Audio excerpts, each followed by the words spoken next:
seconds while you dream.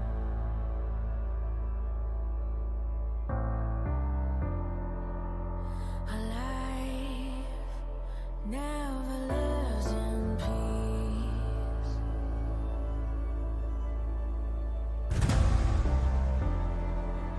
As you stand upon the edge, woven by a single thread,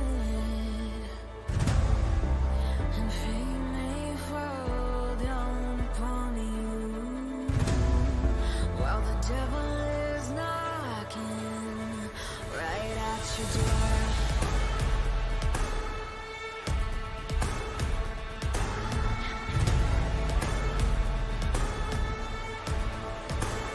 So are you restless?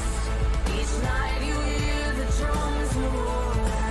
Awaken, awaken, the voice begins to call you while you hunger.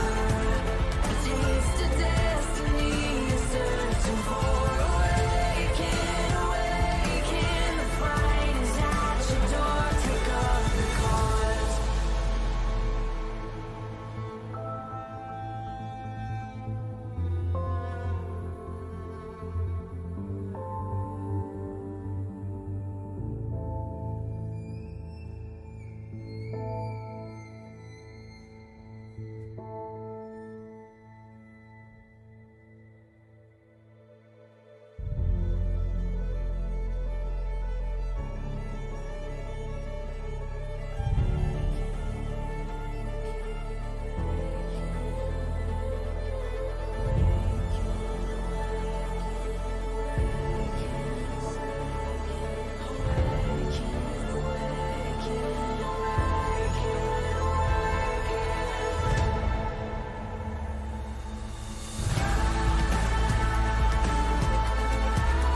As you stand upon the edge,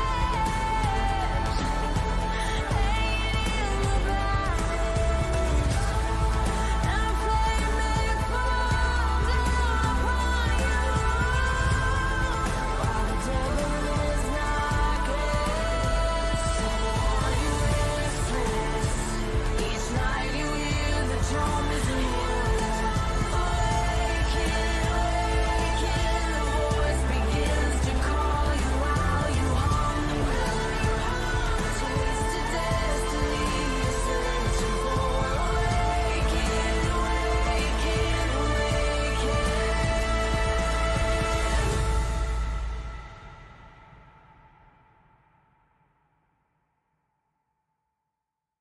When I let you go,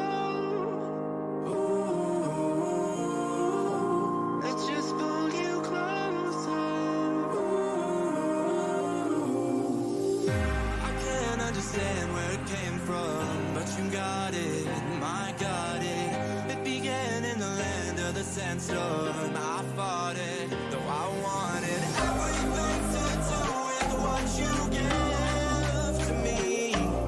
Loosening my grip as pulled you into me. When I let you go, it just pulled you closer. It's a long departure.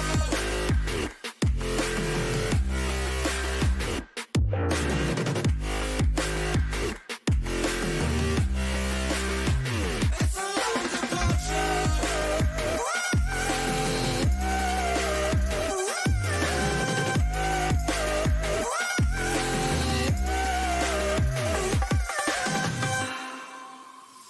Before I see you again, before it all makes sense, but I can hold you back.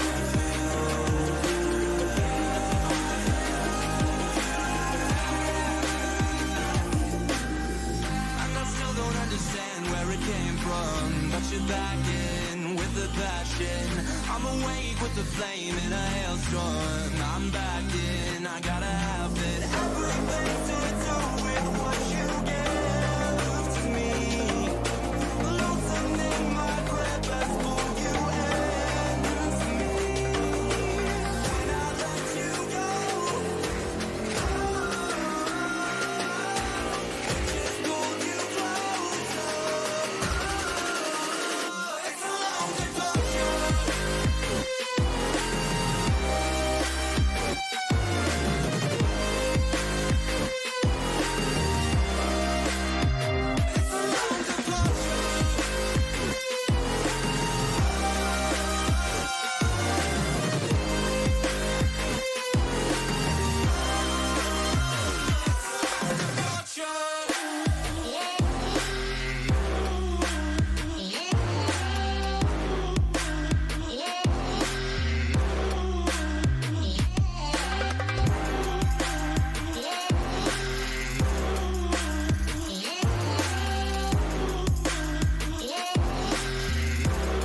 If we drift to rising, if we let it all go, then will you come with me? Till we are free. If we drift to rising, if we let it all go, then will you come with me?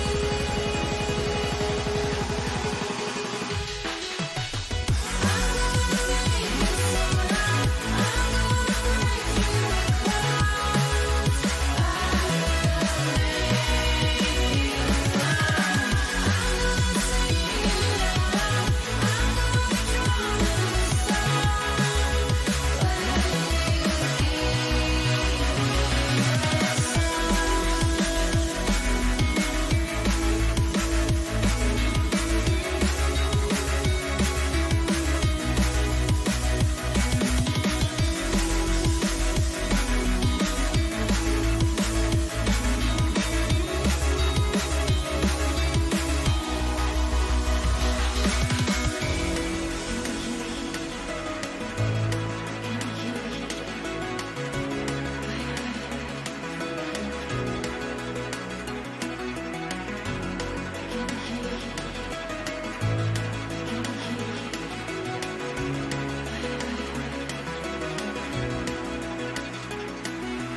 again.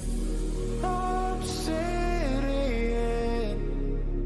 is the color of my mind, and you think you can save me from myself.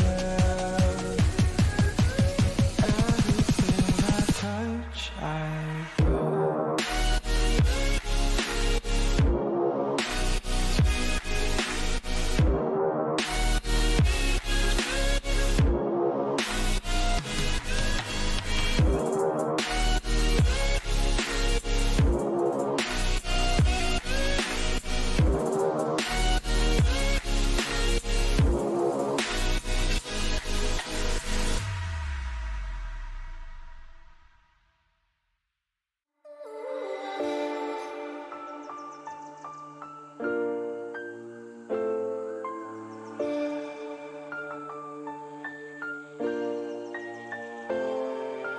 If I say goodbye, then make me alive, make me alive. My heart's heating up, this love is on fire, love is on fire, on fire. Ooh, if I say goodbye, then make me alive, make me alive.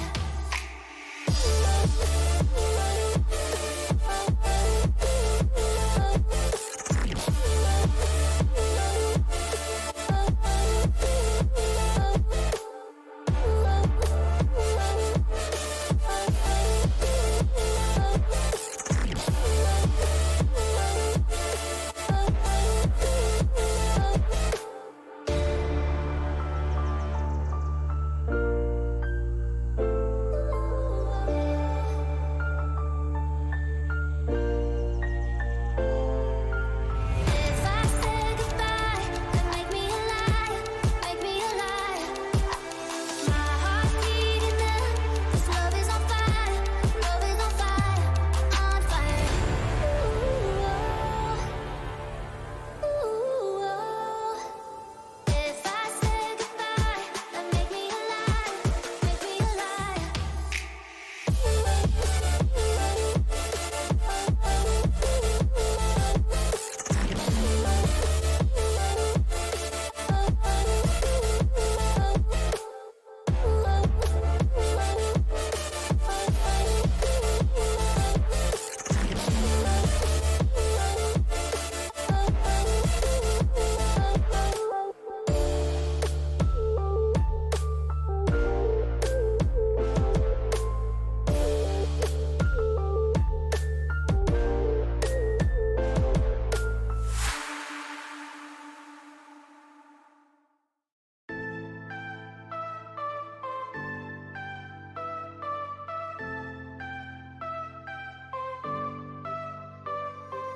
Show me all your innocence. I'm holding up for one last time.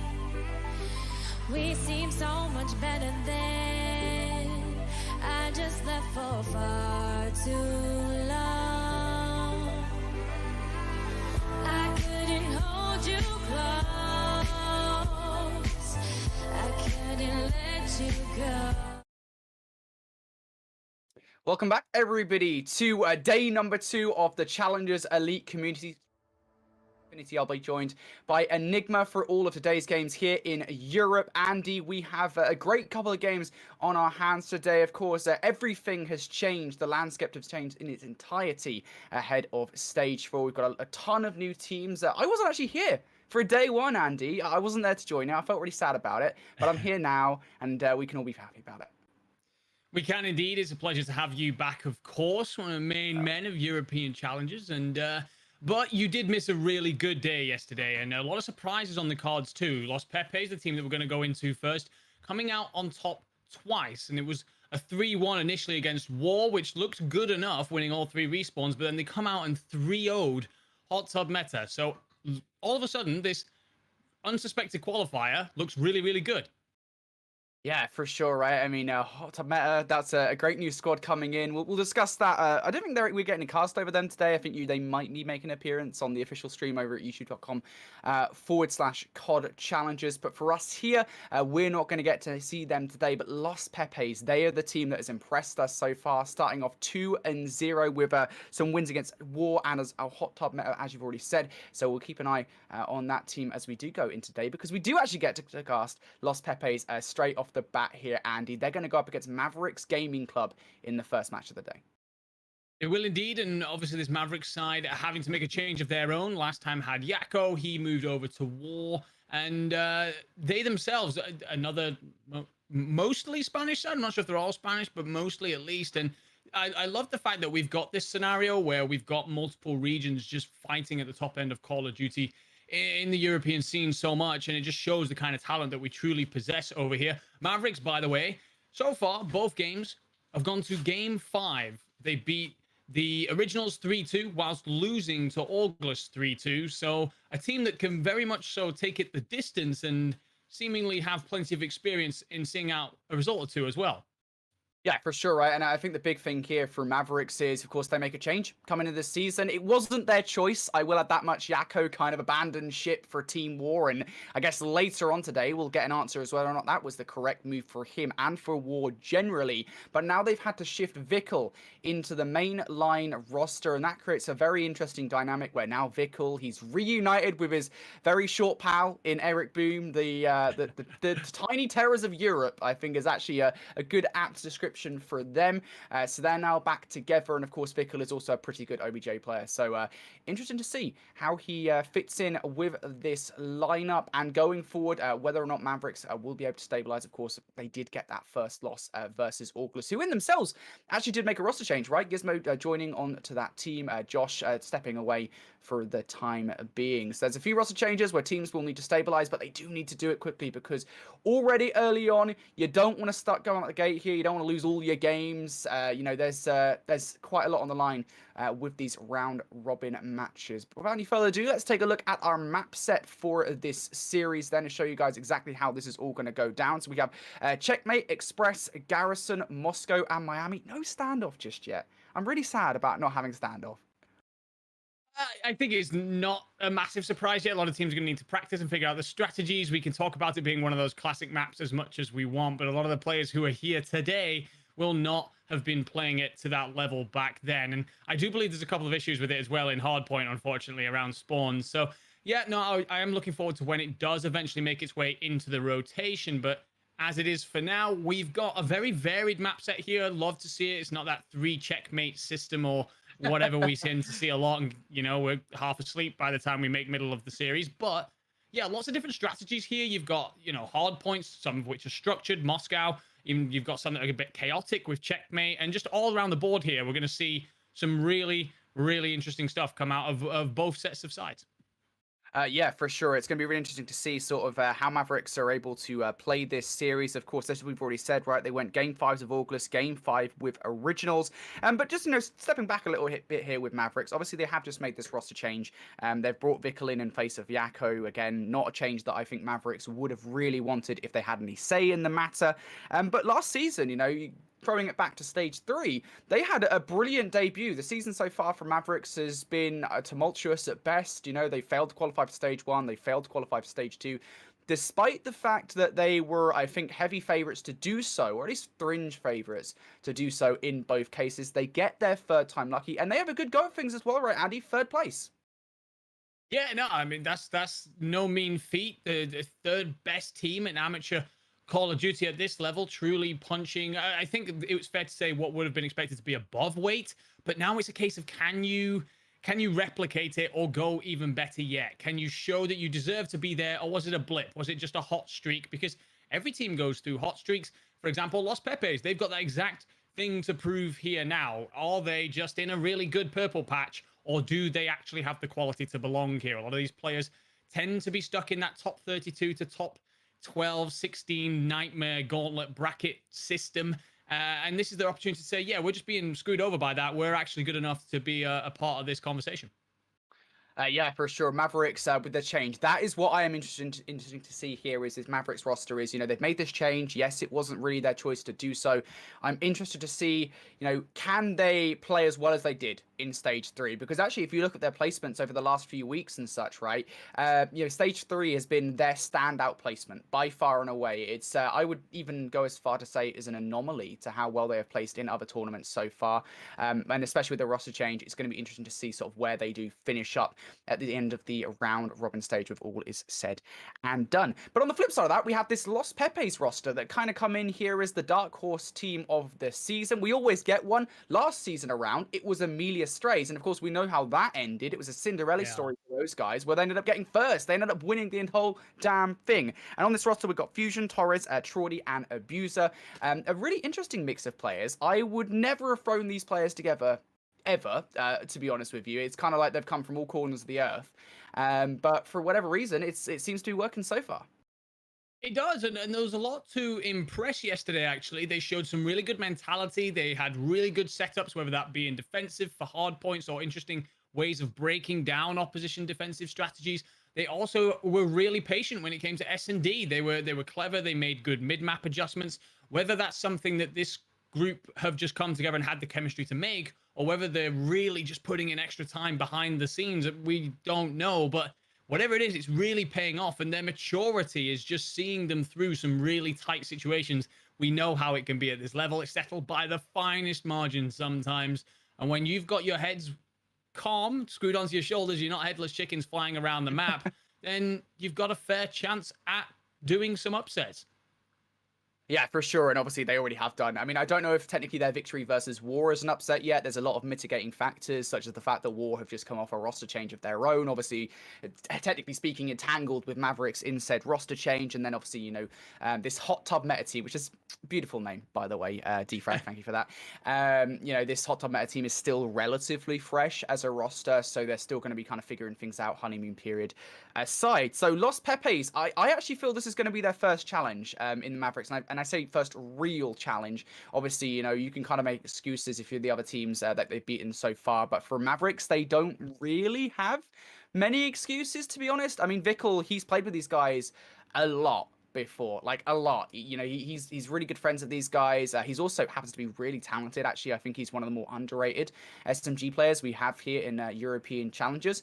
So yeah, this is going to be, I think, a test for Los Pepes to see if they can maybe start off this round robin stage as well as they did yesterday, get themselves yet another victory on what appears to be a flawless docket so far. Of course, though, this is not the only match we'll be showing here on the community stream tonight. We'll be having 4 in total, of course, as we always do. The format, and for those of you guys who maybe this is your first community stream here in Challengers Elite, we'll be focusing on 2 matches. One at 8 o'clock was when it was scheduled to be. Of course, it's taken 15 minutes overtime because players are players. And then, of course, there'll be one at 9:30 also. But then, of course, we will also have what we'll call a tertiary matchup, sort of like a spotlight matchup in the background that will be kind of going in on and checking in on in the background, because obviously these guys, there is always more than one match being played at any given time. Of course, we do actually have Elevate versus Originals. That's going to be the other match going on at this point in time. So we'll take a look at that very, very soon. I just want to get your thoughts on that before, of course, we do end up going over there here, Andy. Elevate and Originals. I mean, for those 2 teams, Elevate, they start off really well, 2-0, but I'd say Originals have actually come out impressing me. They have indeed. They're putting on a good performance so far, and a couple of months ago, I think that this was a side that no one would have really seen coming out as they have, but they've definitely got the power to be a part of this conversation throughout the back end of this season, for sure. They've really improved, and they're a really good squad. I'm not going to lie, though. I will be straight and honest. I do think that Elevate are an absolutely top-class team and a bit of a pole apart right now, and I'd be very impressed if Originals do end up coming away from this with the victory, because for me, this Elevate side are currently the best team in Europe. It was definitely an upset that they didn't win the previous Elite, and they're just such a strong side. But well, I'm not going to rule a team out that, as you said, they've come out, been impressive, and they're still fighting at the top end. So I think it's going to be a fantastic game all round, and hopefully we'll get to see some of it throughout this evening. Yeah, of course. And as we said, that is going to be our tertiary matchup. First up, we should technically have... who do we have on the second matchup? I believe it's going to be Originals and Amelia Strays. Actually, should be the second matchup, like our spotlight matchup after that. But actually, the match we are going to be focusing on for our second set, our in-focus matchup, should be War and Elevate, which is going to be such a great matchup because over the course of Stage 2, Andy, those guys have played together, or played against each other so much. They have indeed. I mean, there's a lot of rivalry going on there. There's a lot of storylines to be told. I feel like there's no loss of bad blood between them, and I don't know. They do respect each other as competitors, surely, but at the start of the year, it was definitely Team War who were coming out on top in a lot of those engagements, whereas now it is very much Elevator and that group of gentlemen there. So I think that across the board there, you're going to see perhaps a little bit extra, perhaps something a little bit tasty. I do want to see War come out and show that they have more about them and I don't know, just bring back that fire that we saw early on in the year that they've lacked recently. If they can do that, they might have a chance. But otherwise, again, I do feel like Elevate a little bit ahead of the curve right now. Yeah, well, let's jump into this match then between Elevate and Originals. We have it on screen for you guys right now. Now, again, this is technically not our in-focus matchup for the first one, but it's going to be interesting to see how they do get on right out of the gate as we look over already towards our P2 rotation. We're seeing Originals try to find their way into the hard point, but Hixie picking up 2. And really here, Andy, I mean, Hixie, he has just been, to me at least, and this is not to take anything away from the rest of this Elevate roster, the star of the show, one of the best SMG players in Europe. No, without a doubt. He's been absolutely phenomenal. I think it's fair to say his current breakout year, he's been absolutely fantastic. And he's going to start this one off 4 and 5. And Moscow's not an easy map for SMGs. You've got a lot of straight lanes to try and get down. You see that Mr. Chilton here starting 9 and 2 is loving that. But yeah, at the minute, they're not in control over this very important... As I say that, they instead just walk straight through the front door, but Hawkey's going to clean up 2, nearly cleans up Hixie, and all of them go down. So Originals hold on to library side spawns for now, just do enough, and we'll eventually bring this back to about level before we rotate into a very scrappy P4. You know, at the moment, Elevate trying to make their way on through the front. This is actually a very hard point of the hill to try and break on through. Elevate don't actually have, or Originals, sorry, don't actually have that much pressure around the front. So Elevate are going to do a good enough job. And they've effectively got Bids, of course, the flex player for this Elevate lineup, just lasering down with the Krig 6, of course. He'll be pretty happy with the fact that that Krig 6 recently received a buff. He's pretty good with it also. So we'll see how that does affect his gameplay going forward. But at the moment here in this game, Andy, Elevate winning some crucial gunfights over towards the rotation. Wee Man picking up 2. Originals, they're going to be beating out for this rotation. They will, and I love this setup that Elevate are going with. Nice and wide, spread themselves as far as they can, play for a lot of information, but also play to avoid that collapse and pincer that can come in from the opposition team at times, and they're actually holding it. It's a thin line, so it's difficult to do. A couple of lost gunfights and you're suddenly scrambling, but they're keeping going right now as Klaus is going to look to get round the back, will pick up Denza, knows that someone else is lurking around. He will be Hixie, and he will go down. But Elevate maintain the control over the hill for just a little second longer. Hawkey, though, has brought enough to get at least the artillery. No crews, but he has the artillery, and that could come in really big once we start to talk P2, P3 money hills and breaking them. And generally speaking, right, you know, just taking a moment to talk about Hawkey, he's been a player that's kind of, I guess, been waiting in the wings for a very long time. Overall, you know, he's been with this Originals roster, previously known as FR9 Esport and Elite 2 as well, for a very long time, effectively. And I really do have to commend him for that because, of course, previously, going back a few years, right, Andy, Hawkey is a professional player. Yeah, I feel like his career has been a part of absolutely everything. I think if this guy was to come out and write a book, he would have this incredibly storied chapter that just seems to go from the top to the bottom and bottom to top and all over. He's definitely been in amongst it for quite a long time. Denza's somehow going to stay up here, by the way, with 1 health point, so that's incredibly fortunate as we continue to see a scrap over P1. But you can already see that there's a lot of blue arrows trying to decide, do we continue to hit 1? Do we rotate for 2? And they've got enough pressure here to be getting Elevate spawning out on the opposite side. It's all on Mr. Luke Bids, and he's going to try and get to the back of PD here, play his life, and hope that somehow his teammates punch in through the front. Well, they don't know he's here. Like, they have zero idea that Bids is in this position. So Bids could try to play Crouching Tiger here. And they will not know.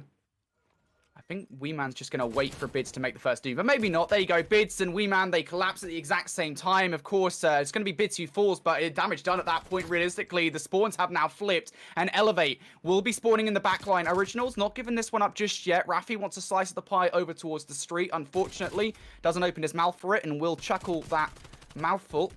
Elevate do lose control of the hard point though. Furious, sorry, is able to break his way on in, but straight away Elevate right back at the hard point. They're spawning over towards lobby, and there is still a ton of time to fight for here if you're Elevate. That's why you don't exactly want to give this one up to Originals, but given where the spawns are at the moment, Andy, I think they'll be more than happy to just give that scrap time up now. They will. It's actually going to be Bid spawning out by Old, so I mean that kill there might change things if he holds his cam and gets a favorable.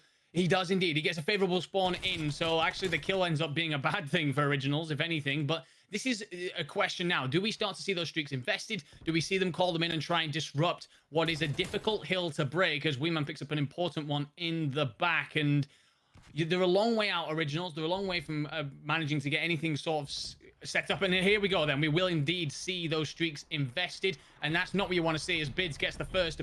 Hawkeye kills a teammate with them, and suddenly it turns into a mad scramble, and streaks effectively wasted because Elevate stay in control. That is just unfortunate. Streaks kind of out the window here. Elevate, they're able to survive the onslaught, and that could prove to be a pivotal moment in this game of Hardpoint, as now there's 25 seconds of time to Elevate. They'll be more than happy to accept with open arms, and Originals are going to have to make a choice sooner rather than later here. I think with those last couple of kills coming in from Denzer and Weeman, going to rotate over towards the new hardpoint, and what will be a crucial fight for the rotation. This is all on Furious, and Furious doesn't even get one kill. Elevate, they're able to cleanly transfer over towards the Boulevard hardpoint. The gunfight's far from done though. Rafi still involved here. Furious also close by. Grad inside the office. Hixie's got quite a lot to do. He's unable to actually do it. So Originals here gonna stay on for this rotation for the moment. Yeah, it looked good for a second there for Elevate, didn't it? But all of a sudden, the Originals win the gunfights, get themselves in. There was a very rogue spawn for Hixie all the way down by PD. I'm not sure what happened there, but he ends up coming in, and just as we're thinking Originals have got themselves into a good spot, they're doing fine, they lose everything, and it's up to Furious to try and dig his team out of a hole here. Hawkeye will get one, but there's still pressure, and they need to be playing for whatever is left as well on these hills. They've got a considerable deficit at the minute, and if you look up towards those individuals, I hate to point at one player, I hate when it's just the one person, but Furious not having a great game. The Krig can be as buffed as you like, but 9-16 is not the way you want to start the first map of an Elite Series. Well, he's still got some space to move in this game, right? I mean, it's far from over from Originals. You just got to have one good hardpoint hold, and you'll be right back into the game. And they may well find it here on this rotation. You're seeing Grad and Rafi, the duo, of course, from Search and Destroy days, all the way back in Black Ops 4. Trying to make their way onto the rotation, trying to hold it down. Unfortunately, Grad's only able to do so much before falling, and Originals now going to give up this time early on. But look at Furious, now on a 5-killing spree, on his way to potential streaks for Originals. Hopefully these ones are better used, but for the moment, the Originals not in a bad position on the whole here, Andy. They've got control of the hardpoint, and they have control of the map, with Elevate spawning on the opposite side, away from P2. Yeah, they're a long way out, and the man that I called out a second ago suddenly popped up for a second there and said, you know what, okay, I'll take the game by the scruff of the neck and drag my boys back into it. That being said, though, if this scrap time does all go to Elevate, they're within touching distance of the win, and Originals need to string together 2 money hills pretty perfectly in order to do the same. And it's still contested, it's still scrappy, and you've got a really deep, far-out spawn for Furious, so this is suddenly alarm bells for Originals, who should know that there's some pressure coming in. Furious will clean up that street side, but it's still a case of he's all the way out. If Bids cleans him up here, they will not have those reinforcements, and as they hit the front, this is indeed huge. They break in. That is huge from Elevate. They break in through the front. They manage to crash the party through the lobby. And now Originals somehow going to liven up said party and do it pretty quickly as well, because Elevate, they are just 16 points shy of victory here in game number 1. The Originals trying to make their way onto their hill. It's Grad. Is he able to pick up the second kill? No, he's not. Furious falls up top police as well. And Elevate just 9 seconds shy of victory here. Can they get it done? Rafi can't put a stop to it. Can Grad and Furious? The answer is no. Elevate walk away with a game 1 victory. A little bit of extra teamwork and firepower and just all-around class there from Elevate to see that one out for sure. I do think that Originals put up a really good fight. I think that if I'm completely honest, although it was better out of Furious towards the back end, if one of your ARs is struggling on a map like Moscow, then the rest of your team is indeed going to have a tough time setting up or attacking those kind of power positions that you can really get yourself into on this map. And we go from that, Elevate take a 1-0 lead, and it's not exactly the worst thing in the world. You've put up a good fight. If you are the originals, you can get better yet. You know that. I will say, though, that you don't want to go into this S&D now and suddenly start to give Elevate the momentum in the start of it, because then it becomes a really big task. Yeah, for sure, right? I mean, Elevate, they're a team that have worked off momentum for pretty much their entire existence, really, from the very beginning of Stage 2. I think it's not unfair to describe them as the best team in Europe, even despite the fact that, of course, Stage 3 did elude them. I still think, they take that title quite convincingly. Just, again, there's some insane statistic where they've got to the finals of pretty much every single tournament by like one, which is just it's silly considering there's been 8 or 9 tournaments since their formation. So yeah, you're absolutely right. Yeah, if you're the originals, especially considering I think for the originals, they still kind of need to prove themselves, despite the fact that obviously they did make an appearance in Stage 2 as Elite 2, mind you, but nonetheless they made an appearance. I still think they've got to prove themselves, and this matchup is the chance to do that versus Elevate. So Elevate 1-0 up in our secondary matchup right now. We're still awaiting what's going on with Mavericks and Los Pepes. So what we're going to do, guys, is we're going to throw it to a very short break. When we return, we should hopefully have an update on what's happening with Mavericks and Los Pepes.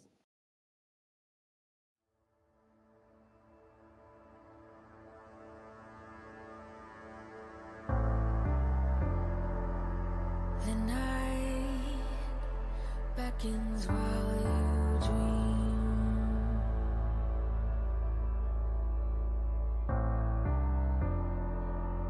A life never lives in peace.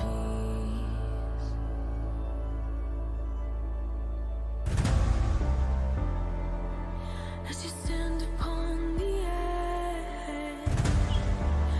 woven by a single thread, and fate may fall down upon you, while the devil is knocking right at your door.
it came from, but you got it, I got it. It began in the land of the sandstorm. I fought it, though I wanted everything to do with what you give to me.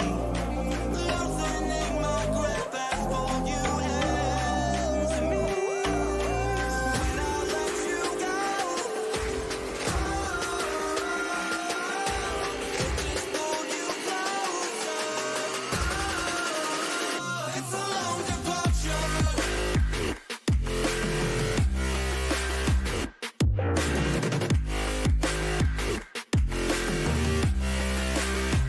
It's a long departure.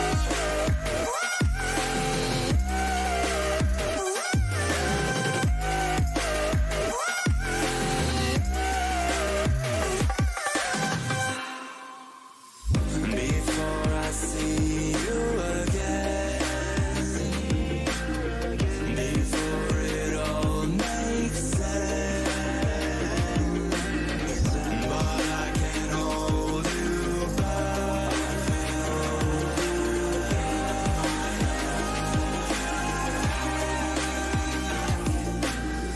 And I still don't understand where it came from, but you're back in with the passion. I'm awake with the flame in a hailstorm. I'm back in, I gotta have it. Everything to do with what you give to me. Loosening my grip as pulled you into me. When I let you go. Welcome back, everybody, to the Challengers Elite Community Broadcast here. The wonderful production team behind us have brought us game number 2 between Elevate and the Originals. Of course, Andy, we've just come off for a pretty good game 1 if you're an Elevate fan. We have indeed. It was a relatively comfortable win in the end. Never really looked like they weren't going to get that. And this one, though, starting off, Luke Bids in a 1v2 situation. Bomb out in the middle of nowhere. Originals don't seem to realize that the bomb has been dropped, so Bids will be able to retrieve it, it looks like. I think he's just checking a couple of corners to make sure that no one's lurking anywhere where they shouldn't be. And the problem he has here is that it's very likely that Rafi is going to catch him. Oh, no, he gets some completely blessed timing for a second there, but he's going to take the gunfight instead. And Luke Bids, you're a very talented man, but trying to win a gunfight at that range against another AR, 2 men, I don't know. Yeah, and I will say as well, generally speaking, with the Originals, right? These guys, it's a team filled to the brim, effectively, with talented players from the Search and Destroy scene, right? I mean, Furious, Grad, Rafi, all of them came up from Search and Destroy, so it should be their speciality. Ironically enough, yesterday it was not, by the way. Yesterday they got railed by Mavericks twice over in their 5-game thriller with them. So there's that to consider. but yeah, this should be their bread and butter, really, for the Originals. So hopefully this is what they'll end up winning versus Elevate, if they're going to win anything at all. Yeah, no, I think you're right. I think the one thing about this team that it is going to keep them at this top level is if they can continue to steal away all of, or the vast majority of the S&Ds, then all they have to do really is steal the odd respawn away, and they're solid. For now, Denza's shooting everything through the train. Denza shooting absolutely everything possible. Hixie able to win one gunfight. Unfortunately, it's going to be traded out almost immediately now. And now a 2 versus 3 here for Rafi and Furious. Rafi thinks about dipping away for the moment. I think he's about to butt heads here with Denza. Who's going to win that fight? It is going to be Rafi winning that one. Now a manageable situation for Rafi and Furious here in a 2 versus 2. Furious has the bomb to work with, but look at Weeman's position at the moment. He's kind of just big chilling in the middle of the map. Doesn't have to be worrying about any of those dynamic map elements. No bullet train's going to be coming from anytime soon. No, I kind of like it because they're not going to see him. Furious will jump up in front of him. He will eventually be traded, but he's done enough. Gets a kill, gets the information. Bomb will be recovered by Rafi, so it's enough. And Bids has got to play a guessing game now as to where he's going to end up. And both players are about to meet on this B site. Rafi might just get the timing here. Bids is walking away. The timing, though. Bids is going to lay down. Rafi challenges for the kill, but Bids ends up winning it. Oh, Rafi made the play so well. And to be fair, so did Luke. Bids at the same time. He turns around, probably hears Rafi actually coming up the steps, decides that, hey, I'm probably not going to be able to walk along this walkway without falling. So he ends up taking the fight, wins the engagement, Elevate, able to tie this one up. I mean, I don't know if that's because of the recent Krieg buff or just because Bid shoots nukes, but I do not know how he wins that gunfight, to be quite frank. He reads it perfectly, gets the kill, gets them back into the game, and now we have a big scrap over on this B side, and it's actually going to be the rotation coming in from Hawkeye that's really interesting right here. Oh, straight towards the B side, both of these teams go. Pixie's able to come out on top. It is now a 2 versus 2. Furious, you might want to think about just getting the hell out of dodge. You don't want to lose your life unnecessarily. And now for Elevate, I think they might be considering a rotation here over towards the A site. Or maybe not. Hixie's actually just going to challenge up for a B. And elsewhere, Wee Man comes on a flank through the mid. I don't know if you can really consider that a flank at all to try and take down Furious. Hawkeye is able to trade things out. So now yet another 1 versus 1 here, Andy. It is, just to show how very close these rounds are, how very well matched they are in Search and Destroy. Wee Man and Hawkeye are going to miss each other again, and it's just this guessing game now. Where is the other person? Where is he? Can I find him? The bomb noise is loud, but I don't know if he's going to hear that. Timing's on his side, though, and Hawkeye wins it. Hawkeye reads it very well, manages to get it done. I don't know if he will hear the bomb noise from that sort of distance, but either way, his timing was absolutely spot on. They take that 2-1 lead, and as you said, S&D's their bread and butter, so we would expect, and right now they're keeping up with what is a very strong Elevate side. A great start, but as always, they need to string another one together. You can't just keep trading rounds. You've got to start to put multiple back-to-back, and can they do it here? That's the question. Originals are going to be 2-1 up. I believe our match between Los Pepes and Mavericks is finally getting underway here. So let's turn our attention over towards that one if we can. Switch our POVs up because I'm really excited to see what happens here between Los Pepes and Mavericks. Of course, we actually still have the Elevate Originals gameplay up for you at the moment, of course, with this live looking. But just to give you guys an update with this Los Pepes Mavericks game, I don't know what the delay was between the two, but it's finally underway now, Andy. We're happy to finally be in it, and I am really excited to see, for the first time, at least from a casting point of view, what Los Pepes are able to bring to the table. Absolutely. The one thing, again, yesterday, they showed real maturity, great mentality, and their teamwork is absolutely top tier. They're very hungry for it, and Abuza's going to try and support his teammates mid-plane. They have P1. They've managed to take pretty much all of the points here. Relatively unheard of. It's an incredibly scrappy hill, but they're going to be around 50 points in the lead. However, that P2 rotation is locked down for Mavericks, and it's Ku who could play spoiler in amongst the mixer. And as Abuza falls, though, Ku does manage to get some trades in, and it turns into that big scrap and scramble, and it's going to be Pepes on top here, Brody. Oh, well, we're almost for a second there. It's going to be Q able to come out on top. I don't know if Q wants to be called Q anymore. He used to be called Traudy. His name on Twitter is still Traudy. I'm getting a little bit of Aroma Terrence vibes here, where somebody's decided to change their name erratically, and now we've kind of got to deal with the consequences. So, Traudy, if you're watching the cast back, I'll probably DM you about it, actually, generally. But I want to know, do you want to be called Q, or do you want to be called Traudy? And if it's the latter, why is your name Q on Activision? Anyway, that's just one of my grievances with players in this game. Regardless, Los Pepes at the moment, trying to get back into this hard point. I don't think it's going to be worth doing it for this last 20 seconds of time. Well, one of the things about P3 being next is it's super central, so it's kind of worth hitting that scrap time when you've got those central hills, because you can get back to them super quickly, and they will get that final bit. It's a very deep spawn out of Mavericks because Pepes have taken over pretty much the entire map at this point. Look good for some P3 control going into this early, but I mean, this is what they've got to do now. You've got to answer back by getting nice and wide and putting a lot of questions into Los Pepes and not knowing where you're going to be coming from. They're doing just that. They are indeed swarming around this P3, and it's going to turn into an absolute bloodbath, as this hill always is. Yeah, there's, I believe, statistically speaking, there's very little time ever really earned off the back of this hard point. It's a really tough one to break. That being said, Los Pepes, they kind of want to buck that trend, want to get inside the hard point and gain a lot of time. But for a second there, they didn't actually have anyone in, which is not the best idea in the world, considering Abuza and Q are able to pick up a couple of kills, and Los Pepes will now start to rack up this time. Huge kill over towards the yellow container, actually for Fusion, another player who doesn't really get highlighted all that much. He's been on Clash all season long, has a really interesting dynamic therefore actually in this game, because he goes head to head with Vickle here, Andy, who also played with him on that Clash roster. Yeah, I think there's a lot of storylines mixed into this one, right? Once we start to see a lot of these Spanish players and the players outside of the UK start to come up against each other, you know that a lot of them have played against each other for a long time, with each other over periods of time. There's always a bit of extra spice involved. And that being said, it is indeed Los Pepes who are out on top right now, 45 points up.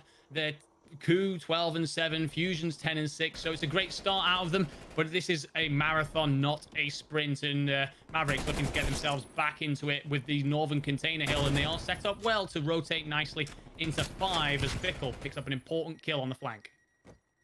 Huge break coming in here from Mavericks. You don't really want to let Los Pepes get ahead of you by any means, so getting this time will be important for the overall game. But of course, more importantly, arguably here, Andy, is that rotation towards Nu, and Vickle's actually just won a huge gunfight inside the mid-plane area. More gunfights being won now by Mavericks. Sukri trying to hold on to this scrap time. Unfortunately, he won't be able to as Torres wins that one. So Los Pepes, they've kind of performed the first step of breaking this early rotation from Mavericks. They've got a nice little bit of a safety net of about 20 seconds or so before Mavericks take the lead away from them to do it.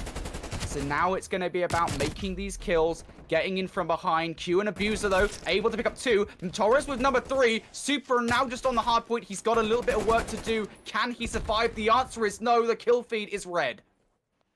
It is, and it all starts in that mid-plane. We spoke about Coup or Trotty or whatever his name is in that mid-plane area. They just clear it out. It's what you need to make sure is happening if you want to dominate this map. And Vickle here is going to try and get aggressive through plane again. And this is what you need to make sure is happening all the time. Just control it. Shut down as many angles as possible. It's not a role I would want to do, but it's a very important one for whoever takes over it for their team. And you're going to see, I think, this battle between Coup and Vickle to take control of plane for a lot of this game. And you can see who's currently leading in that one. And you can see that that's probably a big reason as to why Los Pepes continue to maintain this lead.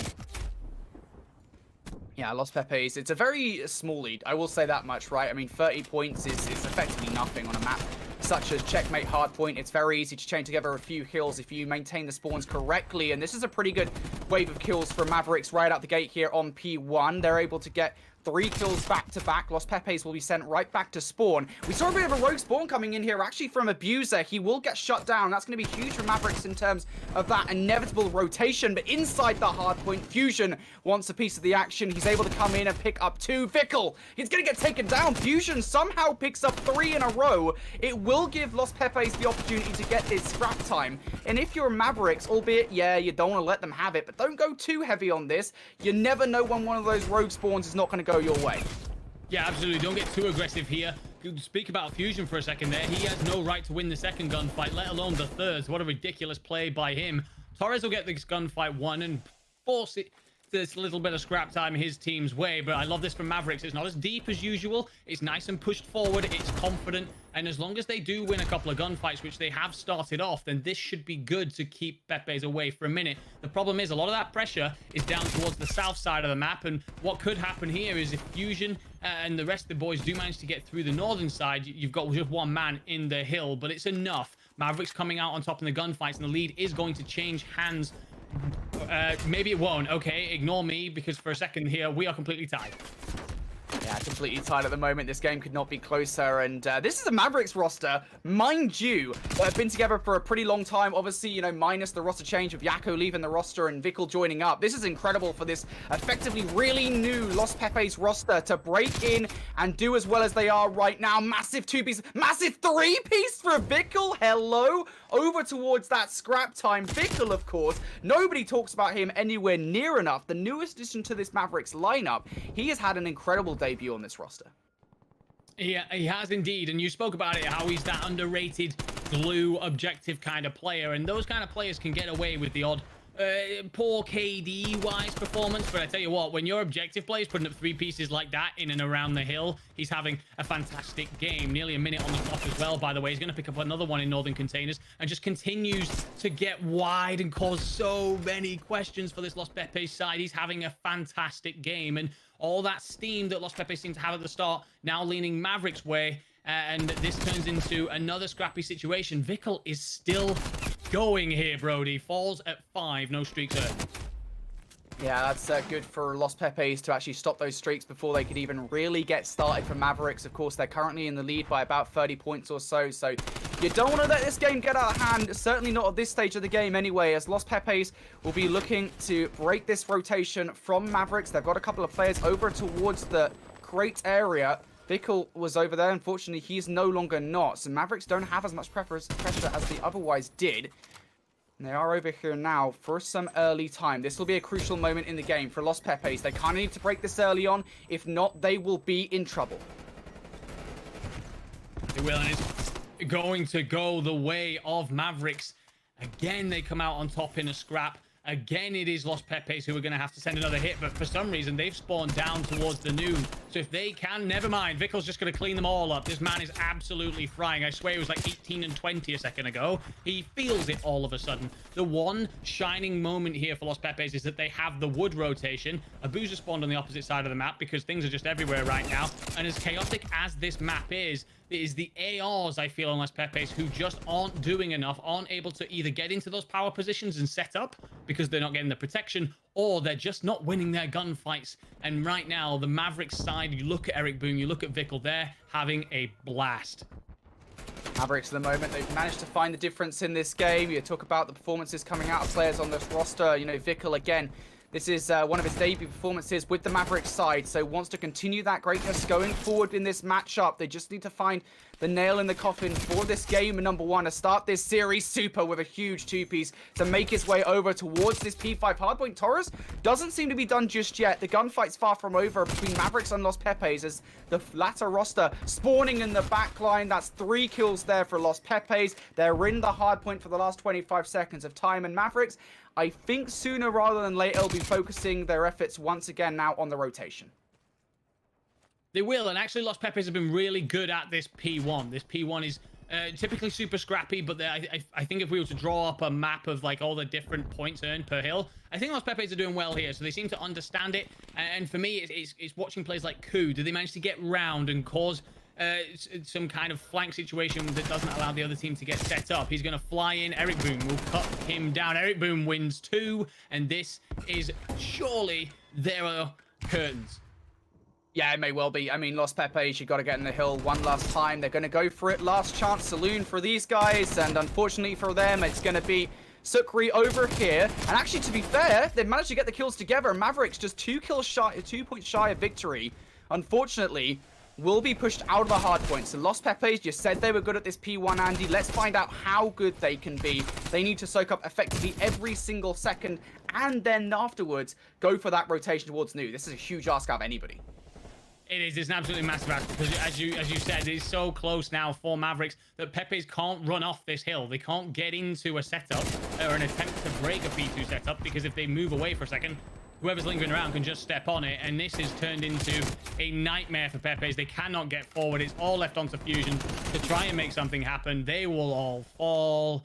Mavericks will take our map 1, and a very close game. A lot of contesting back and forth, but it's the favored side, I feel, that do eventually come out on top. Yeah, for sure. I think Mavericks overall there, you talk about the AR performances coming out from this Mavericks side. Really good overall.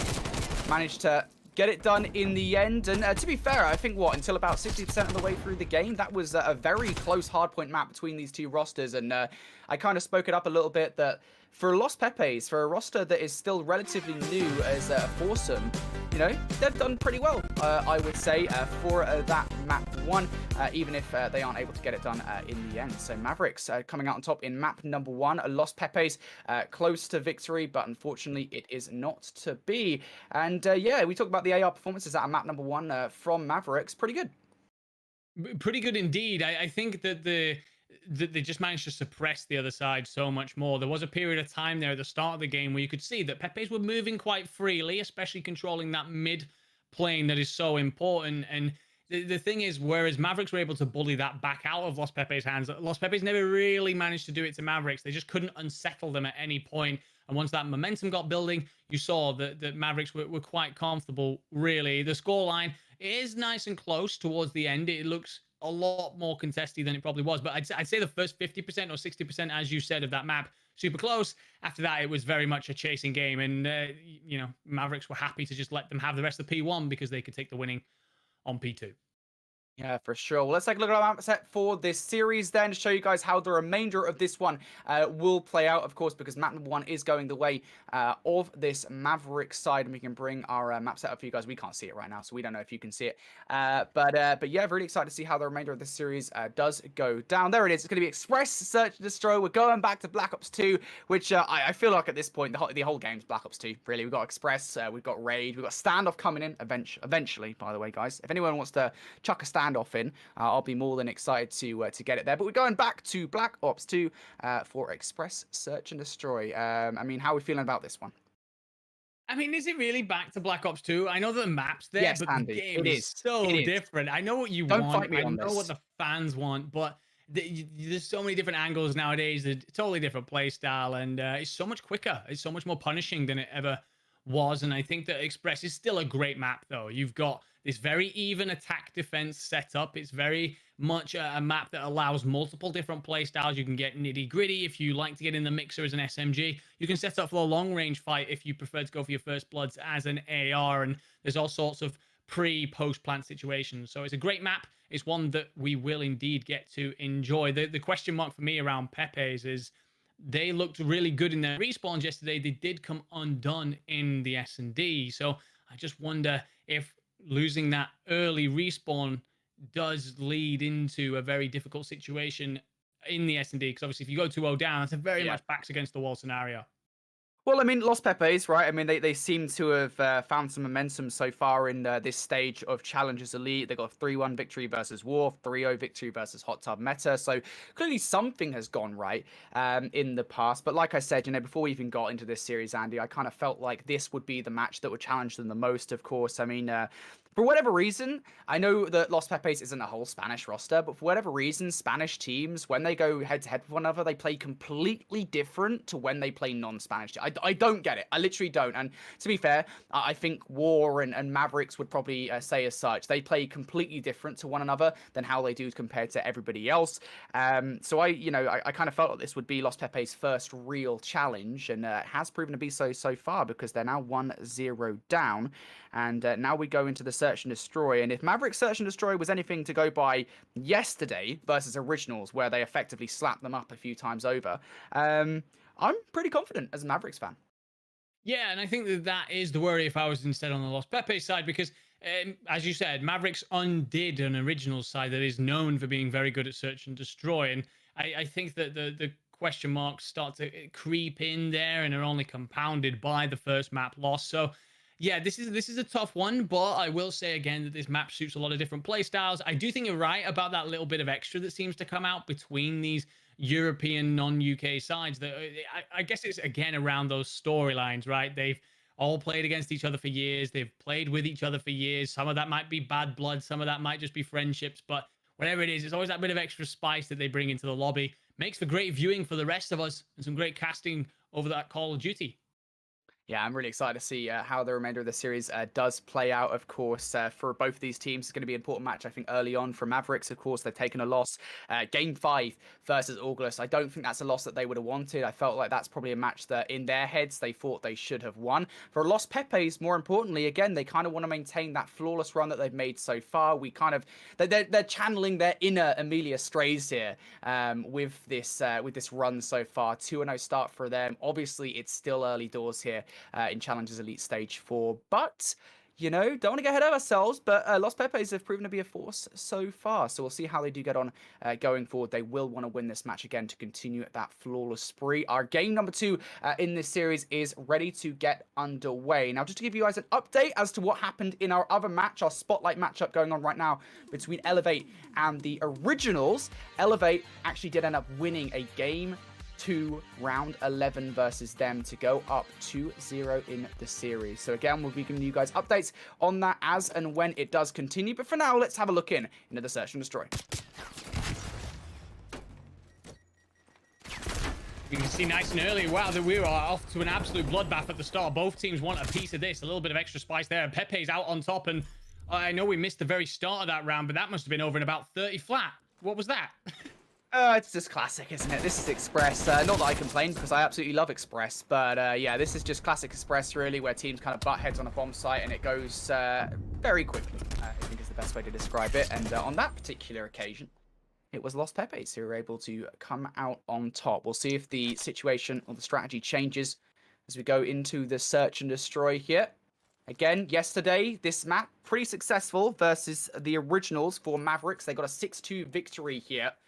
Convincing win, I think it's fair to say. And Mavericks will want to repeat that same performance once again as we go into the search and destroy round. Once again, butting head straight over towards B. This time around, it's Vickle who's able to draw first blood. And those first blood's super important, by the way. And Eric Boom's going to get 2. Eric Boom's going to get 3. And just like that, another round that is over very, very quickly. This time going the other way. Neither offense has worked, and both offensive strategies have been, let's throw ourselves into the station and try and get something here. And it's all good going for that tactic, but if you lose that first blood fight, you're suddenly penned in with very little room to go, very little to actually play with, and not work. So I do want to do a couple of adjustments come in, a couple of changes maybe. Do we see maybe that kind of strategy where teams linger back and try and bait an attack? I love when teams pull that out. We're going to find out right in this one. We're about to find out once again. I mean, these rounds are going so quickly at the moment. Mavericks are just barreling down the middle of the map. Los Pepes also there, but I mean, it is effectively, it's kind of like a lancing tournament at the moment, you know, kind of like from medieval times where you just try and see who wins out on these rushes. Well, in this particular round, it looks like Los Pepes are going to lose out, and Q left up in a 1 versus 3. He is able to get 1 kill. Won't be traded out, so this is a somewhat manageable situation, but we've got a ways to go before we even think that Q's going to win this. Yeah. Oh, get some really long-range shots in on Super, though, but that will give his position away, and that's one of those things you really need to avoid, is to give up your position without any profit. Gets the first, but will be traded. Just needed a little bit nippier movement there. Get out and into the train. Doesn't happen. It's 2-1 up for Mavericks. And as you said, I get what you mean by the lancing tournament thing. It's like both teams are trying to strike a really glancing blow here. And whoever comes out on top is favorite for the round. And they do indeed see it out. Indeed we do. Oh, dear. These guys. Hopefully one round will have it where they just stop. They just try and slow down a little bit. I mean, you know, generally speaking, we always see that kind of adaptation, right? Where it's like, look, these guys are rushing us. Why don't we just sit back for a moment and just let them do it? And, well, that actually is a strategy for Los Pepes. Call me a genius. Get me as on the Los Pepes coaching staff as soon as possible because they listen to me, even though they absolutely can't hear us. Of course, this is not live. There's a short delay on stream for everybody at home. And Los Pepes will now be making a move over towards B. But Mavericks, I mean, with the positioning they hold at the moment, they could effectively go for a little flanking from behind. They could actually try and set up here for quite a bit of a collapse onto a team, and Torres is going to give his position away, and it's suddenly just a ringing out gunfight. Vickle will get that first blood. It's again a first blood that does not go the way of Los Pepes. Mavericks looking good for it. 3v2. Bomb is down though. Bomb has been defused. And what on earth is this S&D? What is going on right now? Both teams just playing at breakneck speed without any care in the world. Anybody want to check the bomb? Nobody? All right, okay. Don't worry about it. You don't need to. Don't worry. It's only search and destroy. You don't need to be bothered with any diffusers or anything like that. I love this play, though. You know, on the flip side, roasting Los Pepes aside, Vickle just having the call to jump straight on the bomb. They know they have the numbers in that situation, and that's more likely than not why Vickle goes for it. But it's going to be a round for Mavericks. Sorry, you spoke about him earlier, right? And you were saying he's such an intelligent player. He's very much that underrated player. A lot of people dive on that, right? They get killed, and we're saying here, oh, he's only got a 2 to 4 kill death ratio. He's having a bad game. But that's big brain. That's ballsy, and he gets it done for his team and avoids what could have been a very lengthy, drawn-out gunfight process. So huge props to him. 3-1 up and looking good so far. Los Pepes need to go big. Los Pepes, they've gone for a pretty aggressive push over towards A. And this time around, it's Mavericks who have actually kind of slowed up the play quite significantly. They've decided this time to just sit and wait for Los Pepes to make the first move. But little do they know, they already have. Mavericks going to give up quite a bit of map control to Los Pepes. And now that's going to get even worse as Abusers draws first blood. And the fact that Abuza has got this kill on the opposite side of the map suddenly leads Mavericks to thinking that they're being pinched and they're all going to collapse. Vickle picks up a 2-piece. I'm not quite sure how you pick up 2 kills that quickly. They must have lined up for him. Ku will not be able to trade anything out, so suddenly looking like it was all gravy, Abuza left in a 1v2. He's got to go for the defuse as well. This is so hard to make work. Abuser flies out, unfortunately isn't able to make it happen. And how the turntables, right? Very quickly there for the Mavericks. The retake was so good because Abuser drew first blood. I believe they got a second kill as well. I think Torres followed up with yet another kill. But Vickle, that 2-piece, and then the subsequent plant that we're going to be about to see, because that's just how best plays work. That effectively flipped the entire round on its head there for Mavericks. So 4-1 up, and again, Andy, we're starting to get a little preview here of why they were so good yesterday, because their teamwork is just on point. It is indeed, and you see that there. Vickle's trying to get the bomb down. He gets the cover to put the bomb down, and he has that confidence in his teammates. And you're going to see both teams again fly at the sites. However, it's just a case of the opposite sites, so Pepes should be able to get this bomb down nice and early. They should be able to read this if they recognize the Maverick strategy from about 2 rounds ago. They do. Bomb goes down, shots ring out, and now Pepes need to set up properly. Needs to go out wide to get that defensive hold and not risk being collapsed on. Well, the aggression coming out here from Mavericks to try and make the retake happen. Los Pepes have actually sent a player through to try and break the retake line. And he's going to do it as well. If you can look over towards the Departures. Bye-bye. Fusion's going to wave him off as they get on a train away from the round. But Super now in a 1 versus 2. He's able to get the first. There's no way. There's no way, Super. No, he doesn't do it. He's denied the 1 versus 2. Super's pretty infamous for clutch situations on Express Search and Destroy, if you cast your mind back to Stage 3 playoffs. But he's not allowed at this time.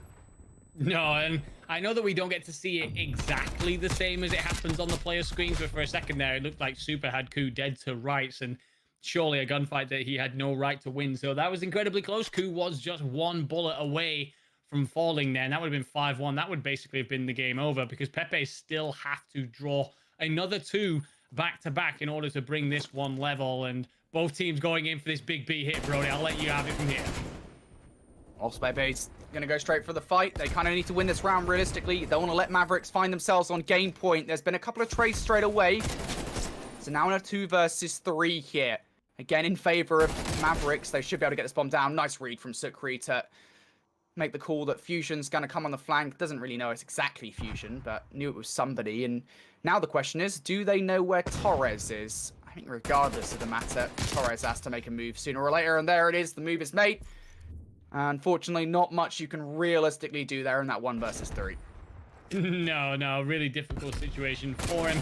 Boozer gets way too confident there. Sukri, like you said, he reads this like a book. Fusion didn't expect him to be peeking himself back out there. It's great stuff out of him.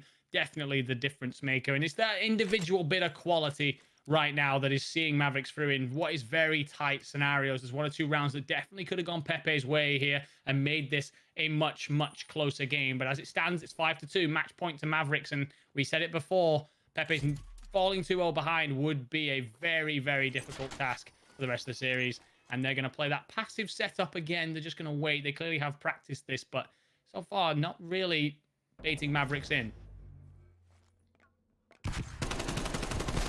While Mavericks are over towards A, they're going to barrel their way over towards B. They very quickly recognize that Los Pepes have rotated over towards this site.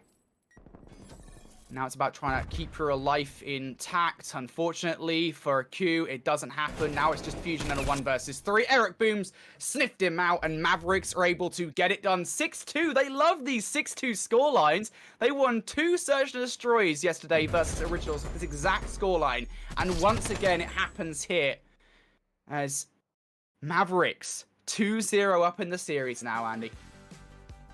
2-0 up indeed, and this now is indeed that dreaded scenario for Los Pepes, because I do feel that Los Pepes, they're good in respawns, but their S&D, so far, I haven't seen too much greatness out of it. Not enough to give me some confidence anyway. And now they've got to go on to win 2 respawns and an S&D, and it's just suddenly looking like quite a lot. Maybe perhaps insurmountable. And I think one of the things here is we've got to remember that Los Pepes are a qualifier team. They had to come through and they've beaten 2 other teams around them. But this is now their opportunity to say, hey, we belong in that upper echelon of the elite, the teams that stick around. They're in playoffs. They're in conversations on a Sunday. And right now, it just looks like they're a little bit outclassed. It does at the moment. Now, I will say there's a shining light here as we take a look over towards our map set in just a moment, and I'll explain what that shining light is. Los Pepes, though, 2-0 down. No matter which way you try and express it, see what I did there? No matter which way you try and cut this up, honestly, I don't quite know if they're going to be able to bring it back. But as I said, the shining light here is we're going into control. And yesterday, again, you know, flashing our eyes back to that Mavericks original matchup, which of course was premiered over at youtube.com/COD challenges. You can see we're actually advertising the mainstream in our wonderful graphics made by Shift. You should check that out, that YouTube channel, by the way. It's got some cool content, some cool casters over there. You know, in that matchup yesterday, between Mavericks and Originals, Originals 3-0'd Mavericks in the control. Now, I don't know if that says, you know, something about the fact that Originals were just a better control team, they're crazy in that game mode, or it's down to the fact that Mavericks weren't that good. Now, one thing I will note is, you know, going back to yesterday, you know, again, watching that matchup, because I actually got to watch them again this morning, was that, you know, there were a couple of situations where Mavericks just chuckled it. You know, they chuckled the play. It really is that simple. So I would say if I had to describe the weakest game mode for Mavericks so far, it seems like it is control, and this well could be the game mode where Los Pepes are able to take it away.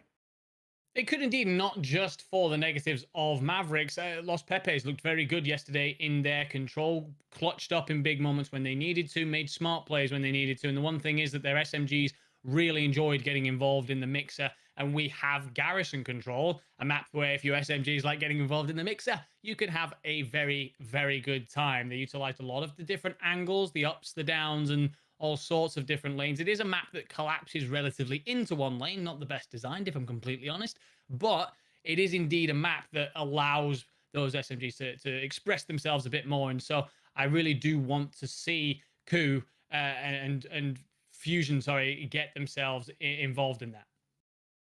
Well, I believe, just to give you guys an update on what's happening right now between Elevate and Originals, there is currently a control going on between them. We're not entirely sure what the score is right now, but of course that series is currently 2-0 in favor of Elevate. So the Originals are going to have to pull a reverse sweep off, Andy. That's quite a big ask. That is a very big ask indeed. And we're going to come into this one 2-1 up for Elevate. They have caught the A zone. They need to get through to B, but they are significantly down in lives.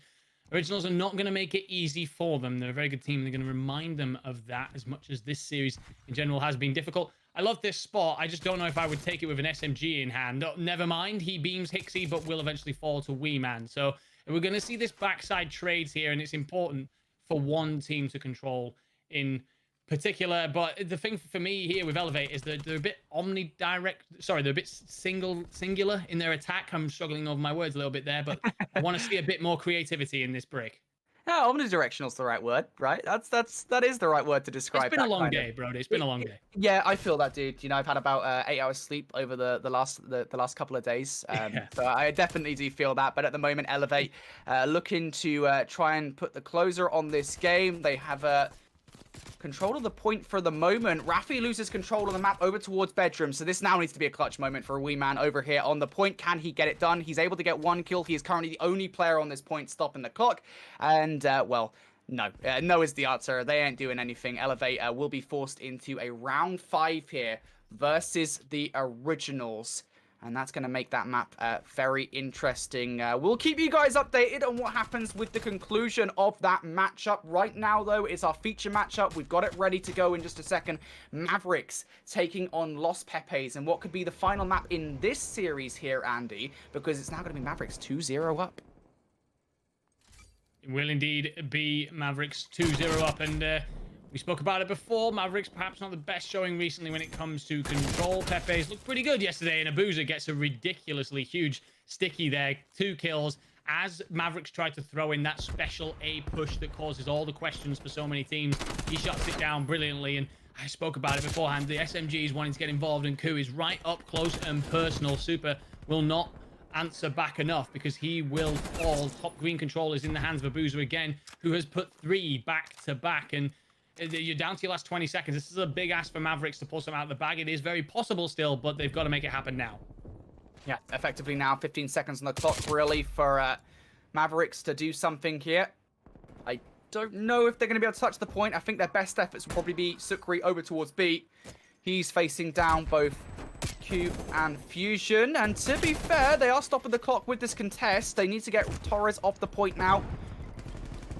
Eric Boom does it. So actually Mavericks here going to be thrown a lifeline. And Los Pepes, I think, with the way that Mavericks are stacking this point, they're not stopping this. There's no way they're stopping this. Yeah, and it's a case of don't invest the lives. I think that the 1 point there, there were 5 lives up. That suddenly becomes 2, and suddenly it's like, okay, well, we were in a really commanding position a second ago. Suddenly not so much. The one thing that is on their time is that there's 60 seconds left on the clock, and if they can get a couple of kills here, prevent a wave or 2, this becomes panic stations for Mavericks. Much more favorable for Los Pepes, who do have that really, really good setup. A boozer on the satellite dish, just making it difficult for any top green control to actually come into any sort of effect. I don't think Mavericks care, really, to be honest. I don't think they care whether or not it's a player on that heady. They've gone straight for this green push. Sukri also in from behind here to Briggs. This should be the claps coming in from Mavericks. If they can get these kills on site, Torres is able to take down Eric Boom. That will leave Super all on his lonesome. Just gets burned by Fusion there outside Briggs. And that's actually a pretty good retake, I would say, from Los Pepes. From what looked like a pretty concerning situation at the top of the green. They're able to clutch up. They keep calm, they get it done. They needed to make sure that everything came through there because that suddenly becomes scary. But then all of a sudden it's all blue in the feed. It's just on Torres to deal with an entire wave. That won't happen. So the clock has stopped. 17 seconds, 9 lives apiece. And it's actually going to be Pepes who are scrambling here, panicking because you do not want to lose a defensive round. That is a real nail in the coffin. And it looks like it's good as gold. Yeah, this should be done. This round is done. What a retake from Mavericks there. Just, you know, they had a couple of attempts. They were knocking out the door. But I think that last one was effectively Eric Boom using his, I was going to say big, strong legs, but I don't think Eric Boom has big, strong legs. Just basically just knocked the door down. FBI open up. And no. Eric Boom, after this, send us a picture. Let us know. Did you just ask Eric Boom to send him a picture of your legs? Big, strong legs, bro. Big, strong legs. I need to see them. Vickle, by the way, 2-7, while Sukri's 11-4. What a weird dynamic that is to go and win an attack round. And I praised the SMGs over on Pepes. I was gassing them up. I was talking about them so loudly. Perhaps not the start that Ku would have wanted. And they're going to fly onto this B site, though. They want to get this taken early. They want to try and knock back on Maverick's door because, like I said, if you lose a defensive round here, it's a very difficult job from there on. If I do remember correctly, Los Pepes actually won 2 attacking rounds yesterday. One in a game in a round 5, so they do have it in them, but you need to see better out of some of your players right now. Yeah, that is really hard to win offensive rounds actually on Garrison. And I know, hello, Mr. Obvious, Brody, you're talking rubbish again. But, I mean, to be fair, it's a good point to make, right? It's really hard to win offensive rounds, and it leaves Los Pepes in a not-so-great situation, especially when they're super. Well, he's on a spree. That's 7 in a row for him. Looking for a number 8. He will be denied. But at that point, it's damage done. He's already earned score streaks off the back of that play. Los Pepes haven't really made much movement out of their spawn. And just to give you guys an update here, while there's 25 seconds or so left in this one, the Originals did actually survive their encounter with Elevate on raid control. They win it in a round 5. We did actually just bring it up in the picture. We weren't actually sure on our end. Hugh won it, of course. But it is going to be the Originals coming out on top, so they will see a game 4 in that series. But back to this one for the moment here, Andy. Mavericks, they look good to take this round. They do indeed, and Vickle might be going 4-8 at one point there, but he suddenly wins 2 gunfights that are absolutely not his to win. Mavericks go 2-0 up, and Pepes have got to really answer back confidently here because you now have been, you've lost a favored defensive side. You've been relatively unpressured when it comes to your offensive side, and suddenly this is very close to being a 3-0. I think a 3-0 as quickly as this would be unfair onto Los Pepes, but at the end of the day, this is a competitive game. This is brutal, and they really do need to step up. I mean, you look at that stat line right now, 15-10 out of Torres. The rest of them are barely making the same amount of kills between them. Yeah, this is dominance from Mavericks at the moment. I will say round of 1, sorry, was less so. They did definitely had a fight for that A point, but I mean, that round number 2 was pretty brutal if you're a Los Pepes fan, and it's not looking good. Your backs are up against the wall. You're 2-0 down in the series, 2-0 down in the control. You need to pull off a reverse sweep in both, but it's still possible.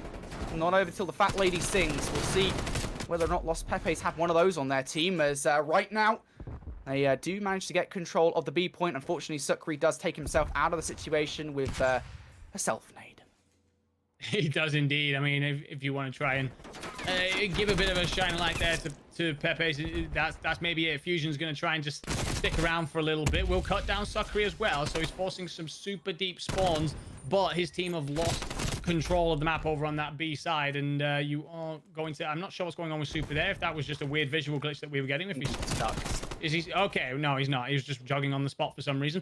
We do still have those streaks as well in Super's pocket, so I mean this is a big task for Pepes. They're going to continue to contest it. They currently have full control over both sides, but Super's still here. They're still alive and thorn in the side, and you really don't need this when you're trying to get a solid defensive setup going. Yeah, Super actually had the help of Sucri over towards Caution, so effectively, I think it was Torres who is actually still sitting in office, couldn't get rid of him because of the fact that as soon as he tried to exit that door, it would have been Sucri waiting for him, but Mavericks, they've done what they needed to do. Now they have control of the B zone and lost Pepes. They've got to ask themselves the question, realistically speaking, do they want to pull any resources into trying to retake it? The answer seems to be yes. At least initially. Here it goes. You can see it on the minimap. I don't know why we're on board with Abuser, but it doesn't matter anyway. The plays have been made over towards B. Mavericks, they've got the point, and now look at those blue arrows on the map quickly making their way over towards A. And we talk about those streaks, Andy. Super's got them.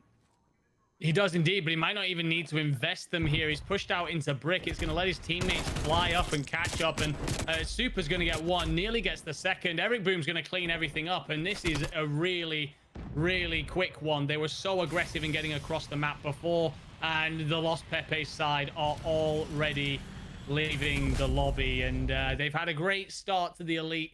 They really have. They were fantastic yesterday, but that is a humbling. That's bringing them straight back down to earth.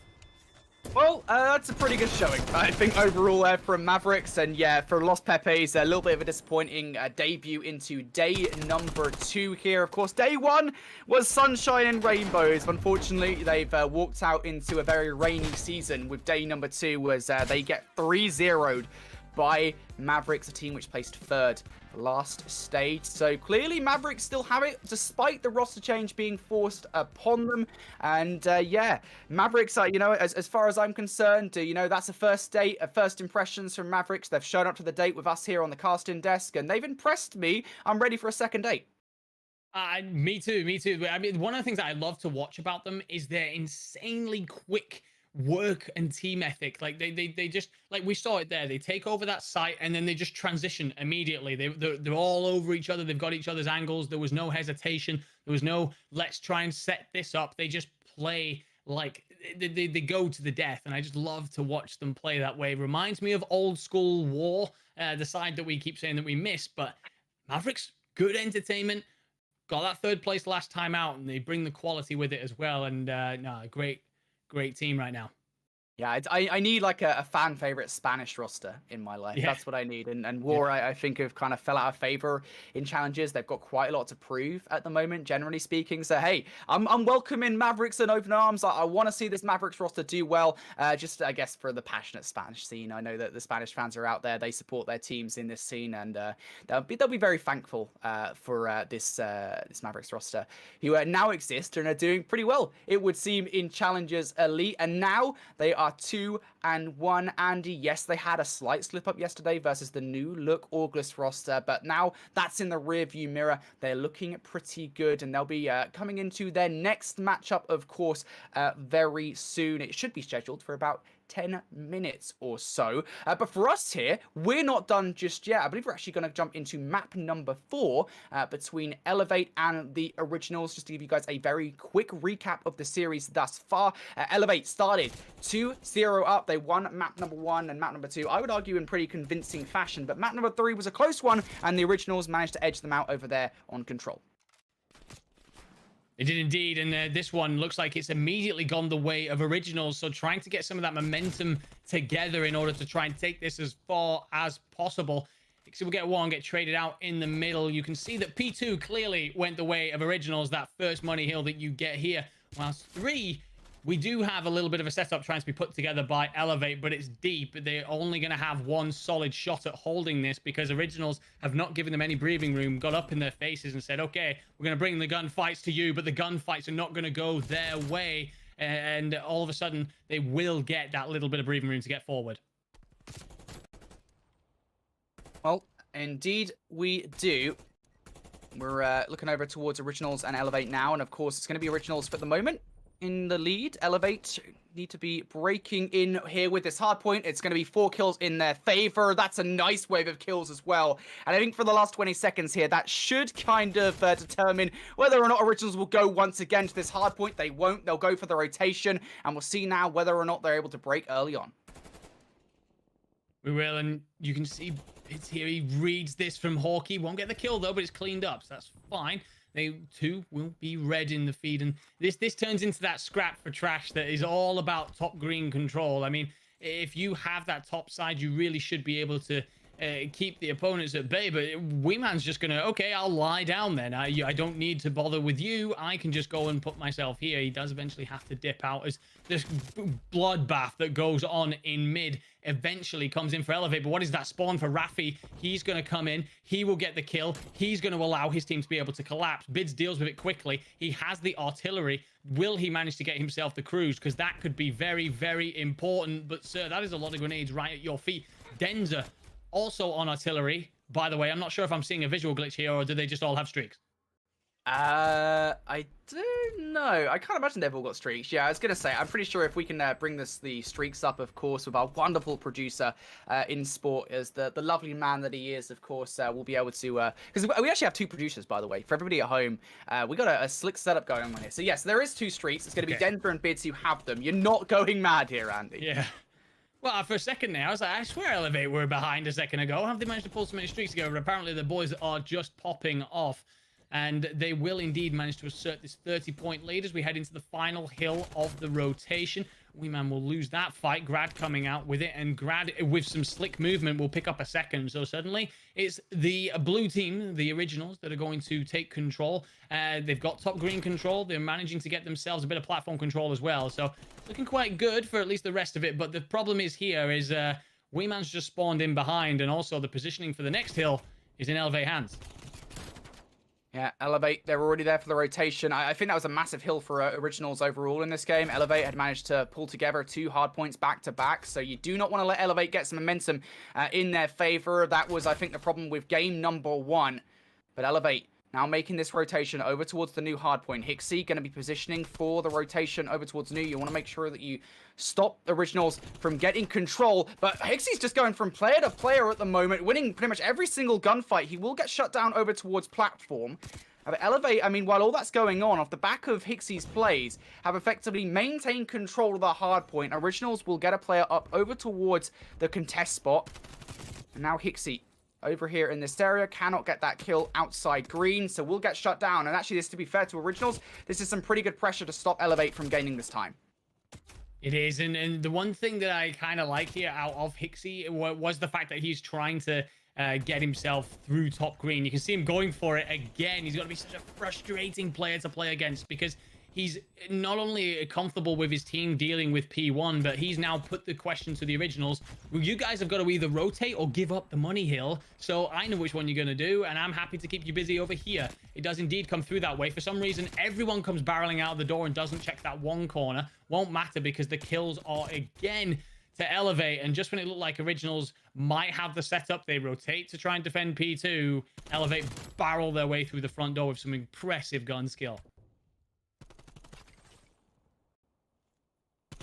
Well, it's going to be Elevate trying to hold on to this time for the moment. This, again, could be a huge moment in the game. Generally speaking, Originals, they need to break this. I mean, to be honest, you do not want to let Elevate get this time, and Grad and Rafi are going to combine for 2 here. I said they need to break it. They're doing a pretty good job of it. They do exactly that. This last 30 seconds of time could be huge.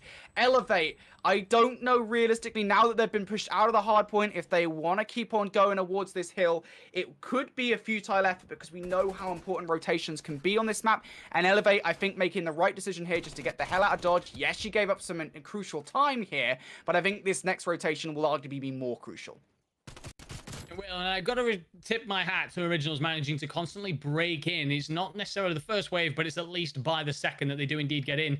But at some point, they've got to be first to that hill. They've got to start getting more points than Elevate, not just trying to match them, because they are indeed behind. Hixie here is just going to try and play dark. He's done a great job. He's on to a 5. And the problem for Originals is that Elevate have got plenty in the back pocket if they do end up needing it. Hawkey's going to try and be very creative and get in here, trying to clear out Wee Man, and actually suddenly they have indeed gotten through. So again, it's not always the first wave, but at least That's by the huge. second, they've punched their way in, and they're so good at it. That's huge from Original. mind. All right, look. Grad, come on, man. Like, I was just about to hype you guys up. Yeah, that was huge from you guys in Originals. You just got the sickest play ever. And then Grad nades himself. Every single time, I swear. It doesn't matter if any Originals are actually back into this hard point, but just as I say it, Bids is able to pick up 2. The kill feed goes red once again. Elevate back in for this time. Now, good news for Originals somewhat, I guess, from a certain point of view. They have, I guess, positive spawns for the next hard point, but Denzel wants to put a stop to that. He's able to pick up 2. And just effectively batting Originals away before they can even leave square one is giving Elevate a rather huge advantage at the moment. It's going to force Originals to push in with a splintered approach to a break, and that just isn't going to work out. You can't go one by one because Elevate will punish you for it. They've still got presence over here, and just stopping Originals from getting this time is really going to be their objective. It is, but at some point, they've got to just get a solid control over something. I feel like the entire game for Originals has been, let's break Elevate, let's break Elevate. At some point, boys, you need to get your own setup going. I know that's very difficult to do, and I know it's easy for me to sit here and say it from behind my desk, but if you want to contest against a team like Elevate, you need to be doing it. Rafi's going to try and, again, break in and maybe get a little bit of scrap time here. Hixie will say no to that. Currently running 28 and 16. We talk about SMGs enjoying this map. He's certainly having an absolute blinder. And all of a sudden, there's still a 50-point gap. You've got to see Furious get aggressive here. He does. He takes top green control and flies out through Brick. That's going to cause Elevate to need to go very wide, very thin, and give his teammates an opportunity to try and do something through the middle. They will not, because the SMG duo of Denzer and Hixie are feeling it. Elevate at the moment looking for this rotation. There's actually just one player over here, and very quickly Originals have actually managed to whittle Elevate down for just one player. Hixie comes off the respawn, is dealt with. So Originals, I think they've done their job, to be honest, of just making sure Elevate don't get the early time here on this rotation. They're back in for this hard point. And Originals now going to soak up some of this time. Elevate, you kind of want to break this. You don't really want to give this away. Are they going to go for it? Furious, though, sitting in this corner. Furious picks up 2. Number 3 is on the cards, and Furious, oh, you can't read him. He will be taken down, and Elevate there are 4 off the back. Will get this last 10 seconds of scrap time, but more important here, Andy, looking over towards our rotation, Originals, they're over here. They are. They've done a great job. I'm not going to lie. This is one of the more unusual hard point playstyles I think I've seen in quite some time. Every time you seem to think, okay, they've not broken something, they break something and manage to get themselves in. And Grad's going to do a great job to just hold this wide position, try and stop any sort of flank. But unfortunately, his teammates have not managed to hold on to the other side of the map. That being said, again, and just as we call it, it looks like they're out of it. They suddenly get enough kills to keep it contested. The thing is here, Elevate can just prioritize P2. The 20 points away. Originals got to play flawless Call of Duty. They have been really good, to be fair, but it's still a difficult task. And this top green control, this next big wave, you feel, is the deciding one, very potentially. It absolutely is. If Elevate get one set of kills here, this should close the door on this series. Originals, can they get it done? Yes, they've got the scrap time in, but that really isn't going to be the priority, is it, at this point in time? Elevate just need to win one wave of kills. Hawkey trying to cause problems inside bricks. You've got Grad over towards the hard point as well, and somehow Grad is actually able to make his way on in. He is going to fall, so now it is just on Hawkey to play his life here for a moment. Elevate, they're in for the last 15 seconds of time. Originals trying to push this through bricks, but Wee Man and Bids, they're lasering down. This has to be on Rafi and Grad. Now just the latter. Grad, what can you do for us? You've got to get in the hard point, and you've got to get in right now. Slides on out. It isn't enough, and Elevate are able to hold on. They will take the game 4 victory. Yes, they lost the control. Maybe not as flawless a series as they might have liked, but they get it done in the end anyway. They do indeed, and it is, again, that little bit of extra class. I do think that there was a lot here for the Originals to be glad about, but I will say that the one thing that, if you're an Elevate fan, is that it was constantly in your hands. It was constantly up to you. You were in control of that map relatively more, and of the series, and they do what all good teams do. Even when it isn't necessarily a blowout, they still see it out. Yeah, For sure. A brilliant performance from Elevate there in their secondary game. We do love to see it. They end up winning 3-1 and continue their flawless performance here in stage 3 of Challengers, or stage 4, sorry, of Challengers Elite. I'm going back in time, apparently. And pretty good performance by them there. But, you know, for a moment, let's take a look at sort of the losing side here with the Originals. You know, I would say as far as this match goes overall in the context of Challengers Elite here in Europe, I wouldn't be too concerned about losing this series versus Elevate. Yes, it doesn't bode well for your overall standings in the season, but I think in terms of, you know, matches that you want to win, yeah, it'd be nice to take the win versus Elevate, but overall, it isn't that damning, I think, to your campaign in stage 4. Yeah, absolutely. And I think as well, they win a game 5 against Hot Tub Meta. They lose a game 5 to Mavericks. It's contested against Elevate. So, you know, they beat a qualifier side. They lose in very close fashion to a playoff side. And then, let's face it, the Elevate series, it wasn't necessarily a bad one from them. So definitely a quality side. Definitely not one I expect to see struggling with relegation. But this is, as we know, an extremely tight group. It always is. It always comes down to such a fine wire. So those little game 11s, those little fine margins, you just need to tighten them up, and I think they'll be fine. Yeah, for sure. Speaking about Elevate, the positives for them, this is more of the same from Elevate at this point. You know, I find it a little bit mundane every so often at this point because of the amount of roster changes that we have here in Europe. Even the Originals, for example, they had Wardy before when they made their last Elite appearance under Elite 2 in Stage 2, which is why they were called Elite 2. And now, of course, they've got Furious. So even they have had a roster change. But for Elevate, they're one of the only teams remaining here that haven't made a roster change coming into Stage 4. And therefore, I mean, it's not a surprise really to see that it's just more of the same with what works for this team. Of course, just the composition of this roster astounds me every single time we get to see it. You know, you've got these power subs in Hixie and Denza, what I would describe as one of the best flex players in Europe and bids. And then, of course, a very underrated, but also, again, one of the best AR players in Europe in Weeman. So this roster, it just works. It really just, to quote the great Todd Howard, it just works. It does indeed. And I think that one of the things here is it is incredibly close to the top end of Europe. We have some amazingly talented teams. But if I was to try and pick a 4 that I would take from my European top to take against the North American top, this Elevate has got a lot of the players in there that I would 1,000,000% put in, and the rest are definitely in the conversation. So, yeah, it's a very good side. It's come together eventually over let's say a mixed start for some of these teams, but I mean, Hixie's been absolutely fantastic all year. We know what Bids can do when he gets his skates on, and you know the rest of the team are just absolutely fantastic. So yeah, more of the same from them, and the one thing that's stopping them is going to be themselves at the end of the day. Well, will it be themselves, right? Because maybe there'll be one team that will want to stop them. Of course, that's going to be Team War, the next team they're going to end up facing in today's set of Challengers Elite matches. And guess what, guys? I'm hinting that for a reason. We're going to be going there in just a few moments. First, though, we're going to be taking a break to get everything set up for you guys. After the break, Elevate versus Team War, a grudge match that's been around since the beginning of Stage 2. Don't miss it.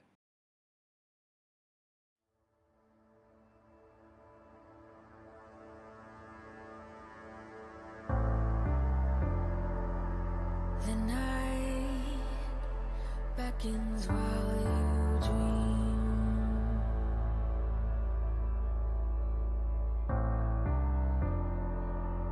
A life never lives in peace.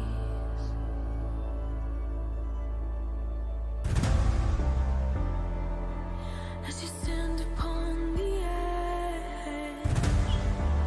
woven by a single thread, and fate may fall down upon you, while the devil is knocking right at your door.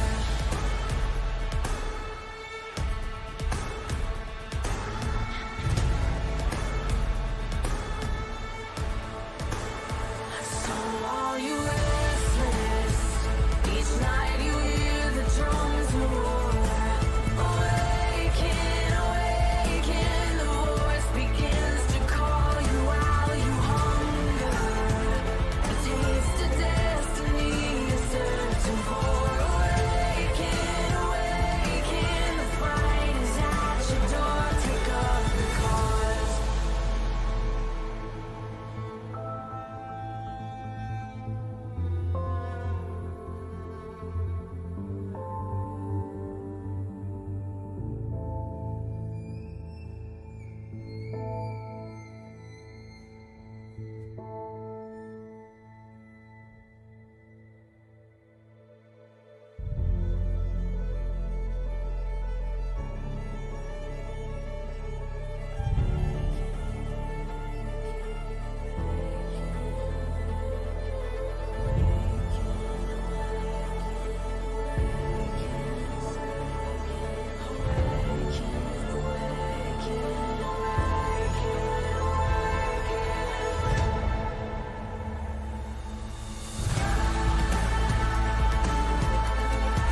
sandstorm. I fought it, though I wanted everything to do with what you give to me.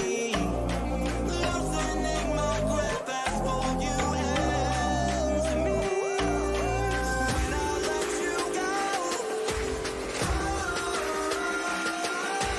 it just pulled you closer. It's a long departure.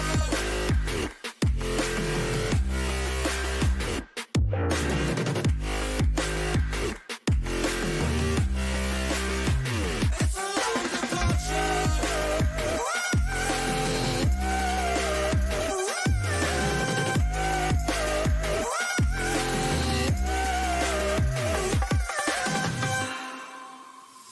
Before I see you again,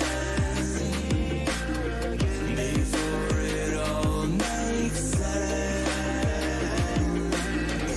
but I can hold you back.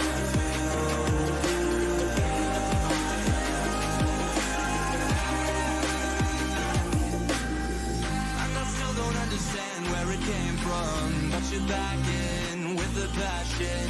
I'm awake with the flame in a hailstorm. I'm back in, I gotta have it. Everything to do with what you give to me. Loosening my grip as for you into me. When I let you go,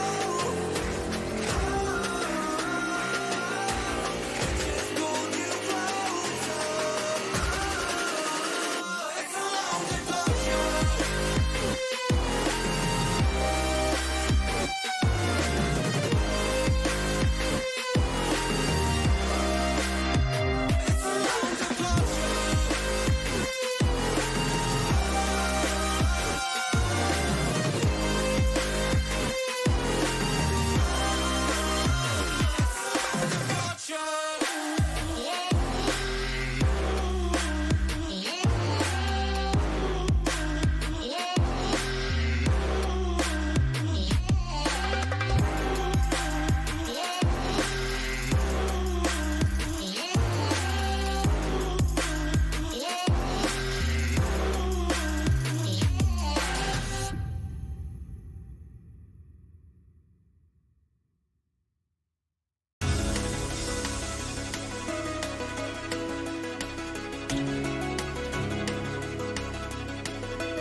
pick me up again. I'm sitting is the color of my mind, and you think you can save me from myself. Everything I touch, I grow.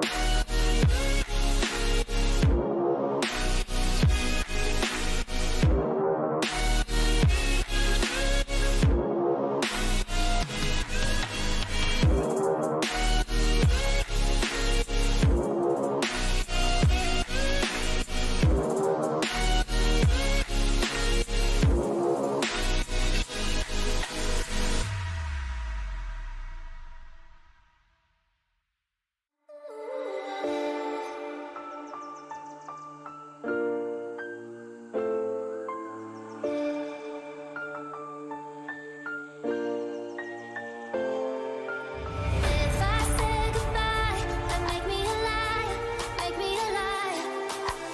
My heart's beating up, this love is on fire, love is on fire, on fire. Ooh, if I say goodbye, then make me alive, make me alive.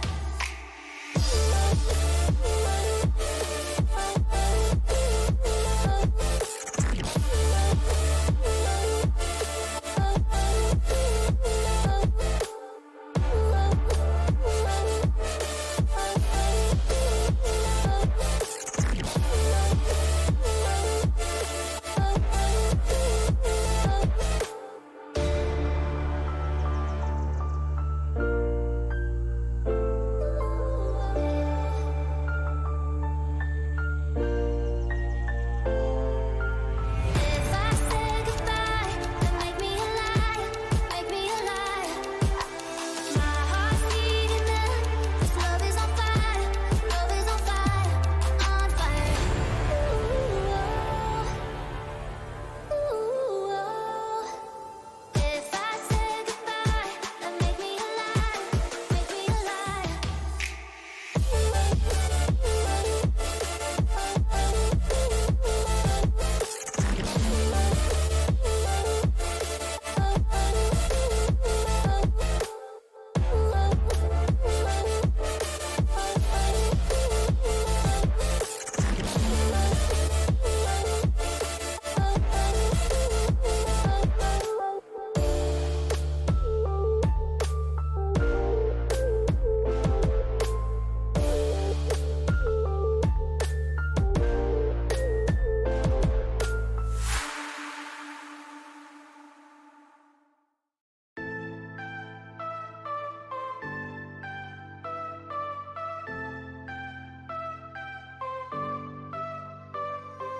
Show me all your innocence. I'm holding on for one last time. We seem so much better than I just left for far too long. I couldn't hold you close. I couldn't let you go.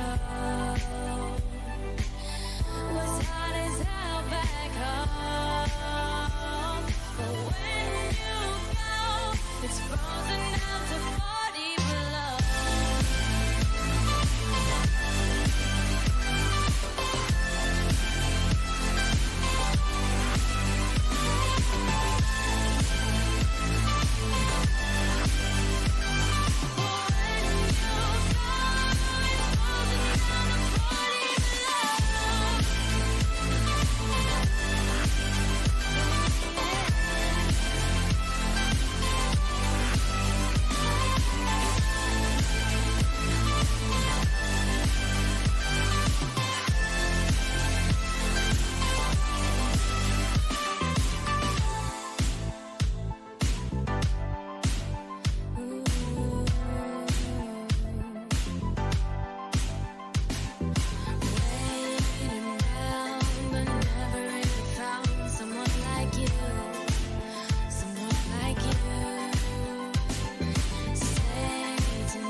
much better than I just left for far too long.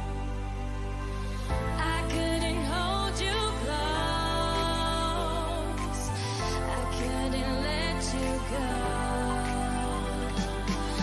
Was hot as hell back home. But when you go, it's frozen down to 40 below.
I turned off the lights, I got off the wires.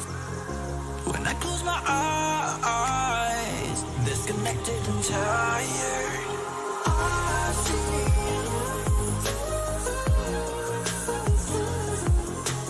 I see you, yeah. And I know you keep asking me, flames and fire. I know you are done with me. It's just fired.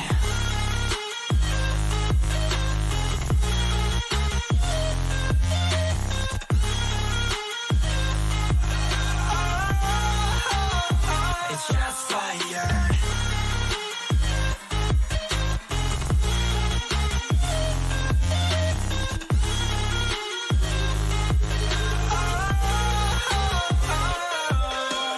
I was wrong, but I made it right. You came begging day and night. I don't wanna hit the bottom, don't go out of your state of mind. I've been counting 1 to 10. I'll be back when you be dim. With my music together again. I see you. Yeah, I see you go down. Yeah, I see you go down. I see you. Yeah, I see you go down. Yeah, I see you go down. And I know you keep asking me, flames and fire. I know you are done with me. It's just fired. I see you go down, yeah, I see you go down. I see you go down, yeah, I see you. Just fired.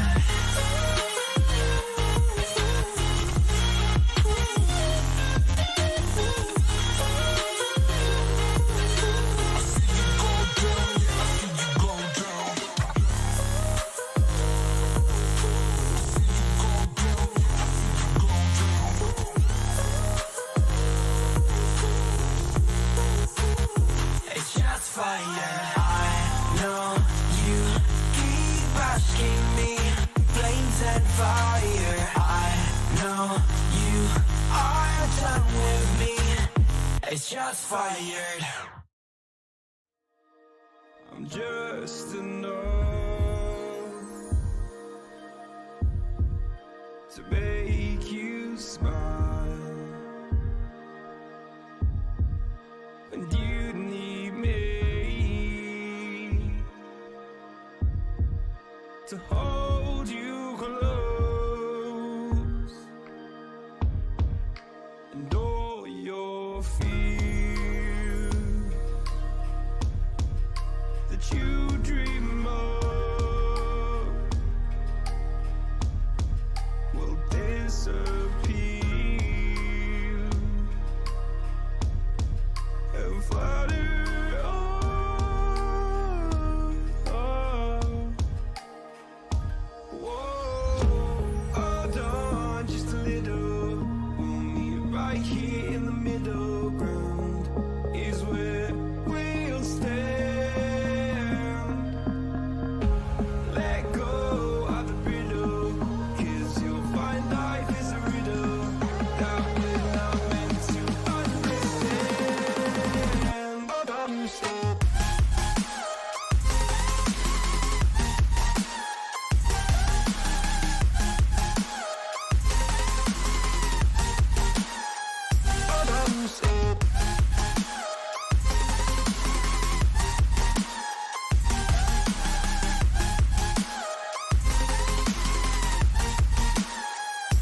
and I'll look down, and all your fears around the ground.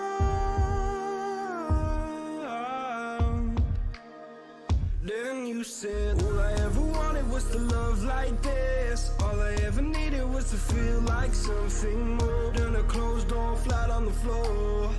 I can offer so much more. All I ever wanted was to feel at ease. All I ever needed was to get up off my feet. 'Cause I believe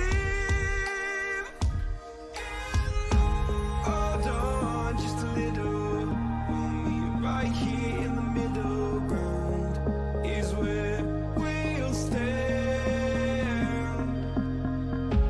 Let go of the brittle, 'cause you'll find life is a riddle that we're not meant to understand. But I'm so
Sun is out here overseas. Dark emotions ever torn so deep. Falling down through the clouds. I'm feeling you. Stay away from me. You keep haunting me.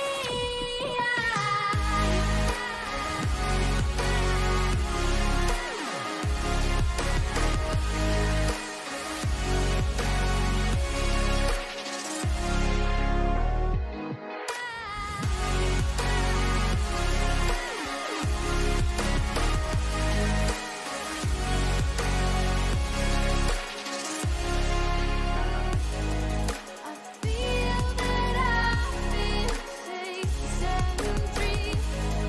Keep holding on to memories. Tears that I will not regret. Sacrifice will prove instead.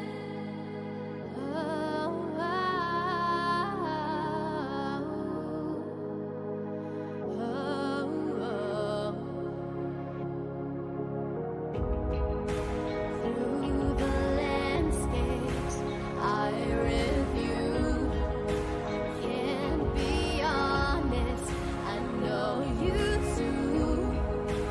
Walking down through the fields, I still want you.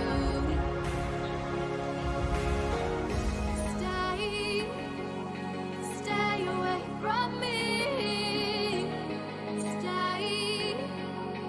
Stay away from me.